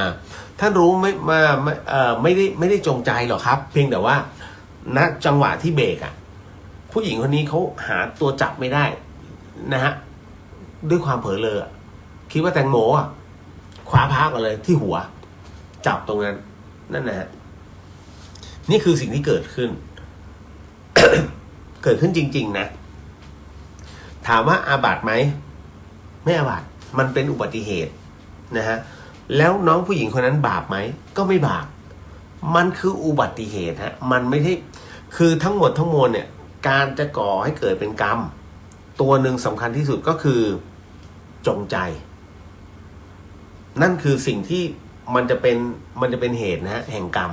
นะถ้าเมื่อไหร่ก็ตามที่คุณมีความตั้งใจว่ากูต้องทำให้ได้เรียบร้อยเลยอย่างเช่นจับปูมากินนะฮะชี้เลยเอาตัวนี้ไอ้ตัวนี้เรียบร้อยเตรียมเลยนะฮะ เอาละฮะก็เดี๋ยวนะตึ๊ดผมต้องมาร์คฮะทุกอย่างในอดีตคุณผู้ฟังในอดีตนั้นมีคนเคยลงอเวจีมาแล้วทั้งหมด5 คนด้วยกันคือปัจจุบันเนี่ยถามว่ามีคนลงอเวจีไหมเยอะไอ้พวกเมายาบ้าทั้งหลายแล้วไปตีพ่อตีแม่ลงอเวจีนะฮะพวกนี้เพราะฉะนั้น ถ้าในครั้งพุทธกาลเลยเนี่ยผู้ที่ลงอเวจีคนแรกเลยคือใครรู้ไหมพระเทวทัตรูปแรกเลยฮะคือพระเทวทัตเนี่ยแท้จริงแล้วพระเทวทัตคือพี่ชายของพระนางยโสธารานะฮะพระนางยโสธาราพิมพาซึ่งเป็นภรรยาของเจ้าชายสิทธัตถะนะหรือเรียกว่าพระเทวทัตคือพี่ชายของเมียนั่นแหละฮะก็ต้องบอกเลยว่าตามเหตุปัจจัยตอนที่องค์พระสัมมาสัมพุทธเจ้านั้นถูกพระเทวทัตนั้นเรียกว่าตามจองล้างจองผลาญมาหลายภพหลายชาติคงไม่กล่าวถึงในเรื่องของถาดทองแล้วกันนะฮะแต่ต้องบอกว่าในส่วนในชาติของที่พุทธองค์นั้นตรัสรู้เป็นองค์พระสัมมาสัมพุทธเจ้านั้นพระเทวทัตนั้นมีจิตริษยาอาฆาตพุทธองค์นะฮะ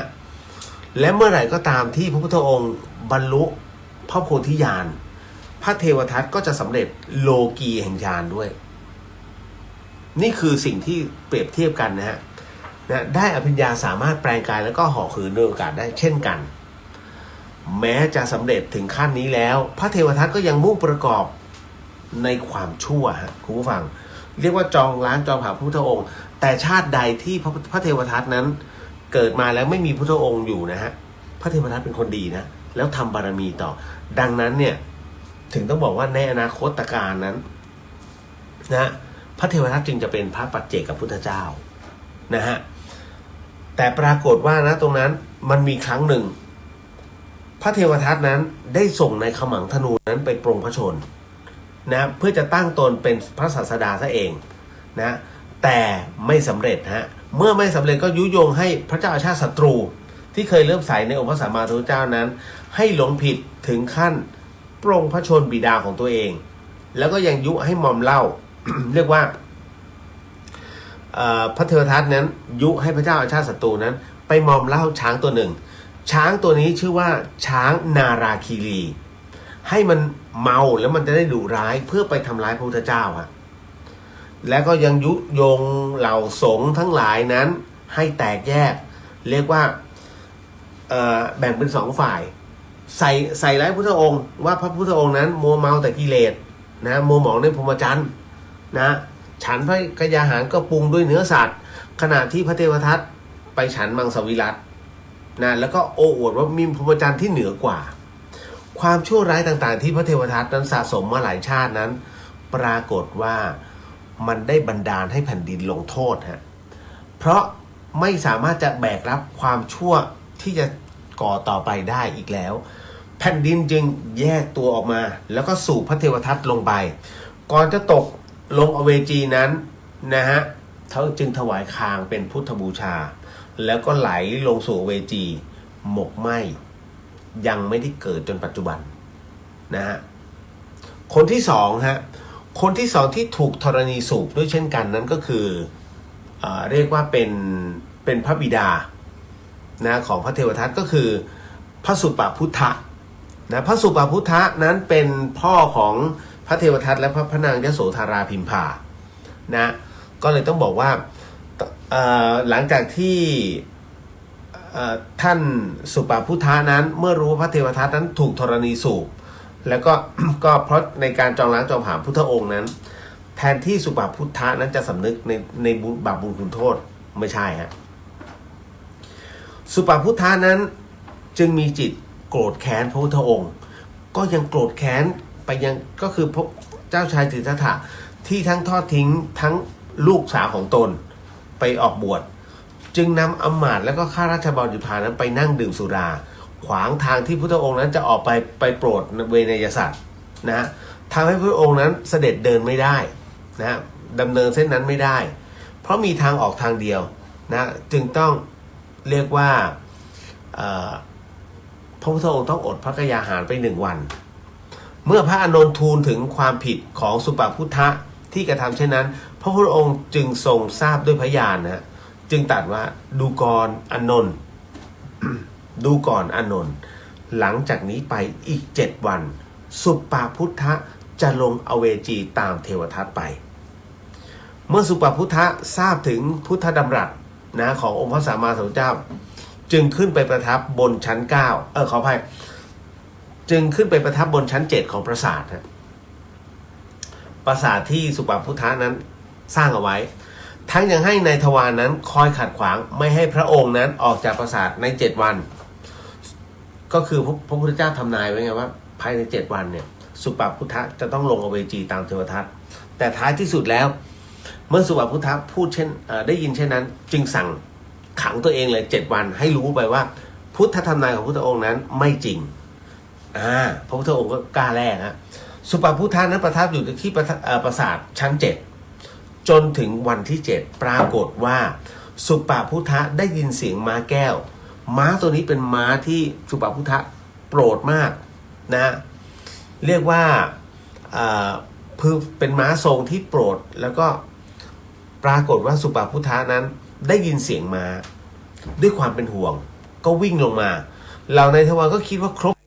ขัดขวางไว้คันพอสุปพุทธะนั้นก้าวพ้นปราสาทเหยียบลง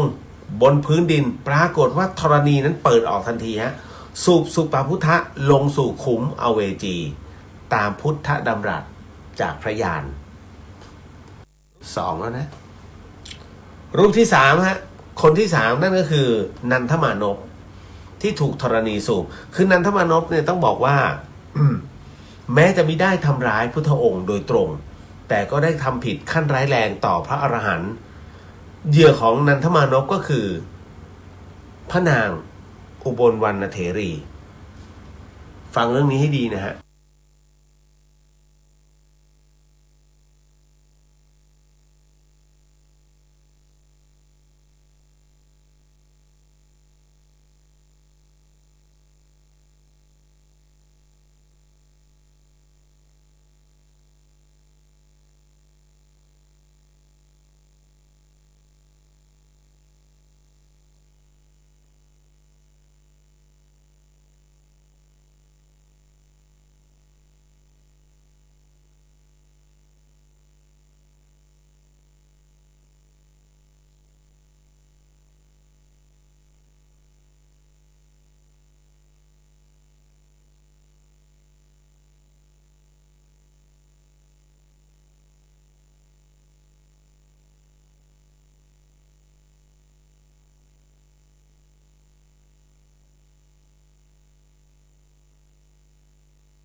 เอาละฮะคุณย่าสนองคุณเดียวเสียงหายหยุดเล่าก่อนค่ะ อุ้ยตายแล้ว สงสัยจบกัน เดี๋ยวนะฮะขออนุญาตผมขอดูก่อน ใช้นี้ได้ไหมเสียงมาแล้วด้วย เสียงผมก็หายไปด้วย เดี๋ยวแป๊บนึงฮะอ่ะถึงตอนไหนแล้วล่ะเพราะว่าอย่างของนันทมานพเนี่ยหลบไปฮะนะฮะก็ต้องบอกว่าของกรณีของพระนางอุบลวรรณเถรีเนี่ยนะฮะแม้จะทรงสิริโฉมแต่ก็เป็นที่หมายปองของนันทมานพจนกระทั่งวันหนึ่งนันทมานพนั้นไปหลบอยู่ใต้แคร่แล้วทำการปลุกปั้มพระนางอุบลวรรณเถรีบอกว่าอย่าได้ทำเช่นนั้นเลยเดี๋ยวหายนะจะมาสู่ท่าน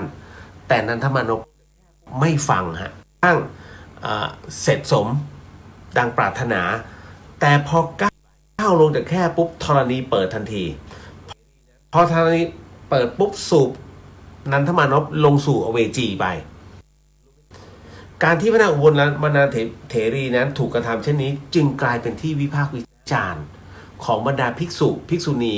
รวมไปถึงอุบาสกแล้วอย่างนี้ไปเทศให้ใครฟังใครจะฟังเพราะพระพุทธองค์จึงบอกว่าพระอรหันต์นั้นเหมือนกับไม้ผุนะฮะไม่ได้มีความรู้ร้อนรู้หนาวอะไรทั้งนั้นเพราะทั้งหมดคือความเข้าใจทั้งหมดเป็นที่เรียบร้อยแล้วเช่นนั้นนะก็เหมือนกับตุ๊กตา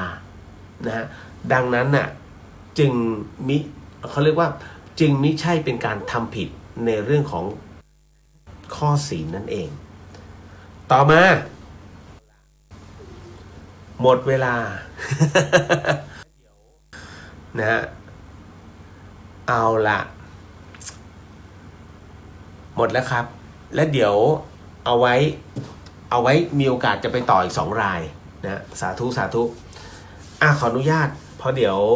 พระอาจารย์ต้องเข้าต่อเนื่องเป็นอีก1 รายการนะฮะสาธุ สิ่งหนึ่งสิ่งใดที่ผิดพลาดพลั้งไปต้องขออโหสิกรรมนะที่นี้ไม่ได้ตั้งใจหรือมีเจตนาก็ขอมอบอันนี้ส่งผลบุญในค่ำคืนนี้นั้นถวายเป็นพุทธบูชาแด่องค์พระสัมมาสัมพุทธเจ้าทุกๆพระองค์พระธรรมเจ้าทุกๆพระองค์พระอริยสังฆเจ้าทุกๆพระองค์พระปัจเจกพุทธเจ้าทุกๆพระองค์พระอิสิติมหาสาวกเจ้าทุกๆพระองค์ไปถึงเจ้ากรรมนายเวรสรรพเจ้ากรรมนายเวรทั้งหลายสรรพวิญญาณทั้งหลายรวมไปถึงพ่อแม่ครูบาอาจารย์ญาติสนิทมิตรสหายเพื่อนฝูงทั้งหลายของข้าพเจ้านั้นขอให้ได้รับอานิสงส์ผลบุญในค่ำคืนนี้ด้วยเช่นกันขอมอบอานิสงส์ผลบุญในค่ำคืนนี้ให้กับผู้ฟังที่ฟังในช่อง FM 104.50 เมกะเฮิรตซ์ทั้งจังหวัดเชียงใหม่แล้วก็จังหวัดใกล้เคียงครับรวมไปถึงช่อง YouTube ของวัดฝายหินเชียงใหม่แล้วก็ช่อง Facebook ของวัดฝายหินทุกๆช่องก็ขอให้ได้รับอานิสงส์ผลบุญในค่ำคืนนี้ด้วยเช่นกันขออนุญาตกรวดน้ำอุทิศส่วนกุศลนะฮะแล้วเดินจิตตามแล้วกันนะทุกท่านก็ใช้จิตนั้นระลึกถึงแล้วกันนะได้เหมือนกันนะฮะสาธุยะถาวะปาริวะหาปุราปาริปุเรนติสาครังเอวะเมวะอิโตตินังเปตานังอุปกปติอิชิตังปฏิตังตุมหังคิปเมวะสมิชันตุสัพเพปุเรนตุสังกปาจันโทปนารโสยะถามณิโชติระโสยะถาสัพพิติโยวิวันชันตุสัพพโรโกวินาสตุมาเตภวะวันตถาปัจจายิโนจัตตารโรธรรมาวทันเตอายุวันโนสุขังพระลังนิพพานังปรมังสุขังสาธุขอมอบอานิสงส์ผลบุญในค่ำคืนนี้ให้กับผู้ฟังที่ฟังในช่องของ Facebook พุทธิสิทธิ์รัตนสมบูรณ์แล้วก็เรียนตะเคียนด้วยก็ขอให้มอบอานิสงส์ผลบุญในค่ำคืนนี้เช่นกันนะพบกันใหม่กับเรื่องราวดีๆแบบนี้ในโอกาสต่อไปถึงตรงไหนเดี๋ยวไว้จะเก็บเรียกว่าประสบการณ์มารายงานแล้วกันนะฮะแล้วก็คิดว่าอีกวัน2 วันแหละนะฮะก็จะพูดคุยอย่างนี้เช่นเดิมนะพบกันในทีนี้ใหม่นะฮะสำหรับค่ำคืนนี้ราตรีสวัสดิ์นะครับคุณผู้ฟังนะทุกท่านแล้วก็เจอกันบ๊ายบายสาธุนะครับพักผ่อน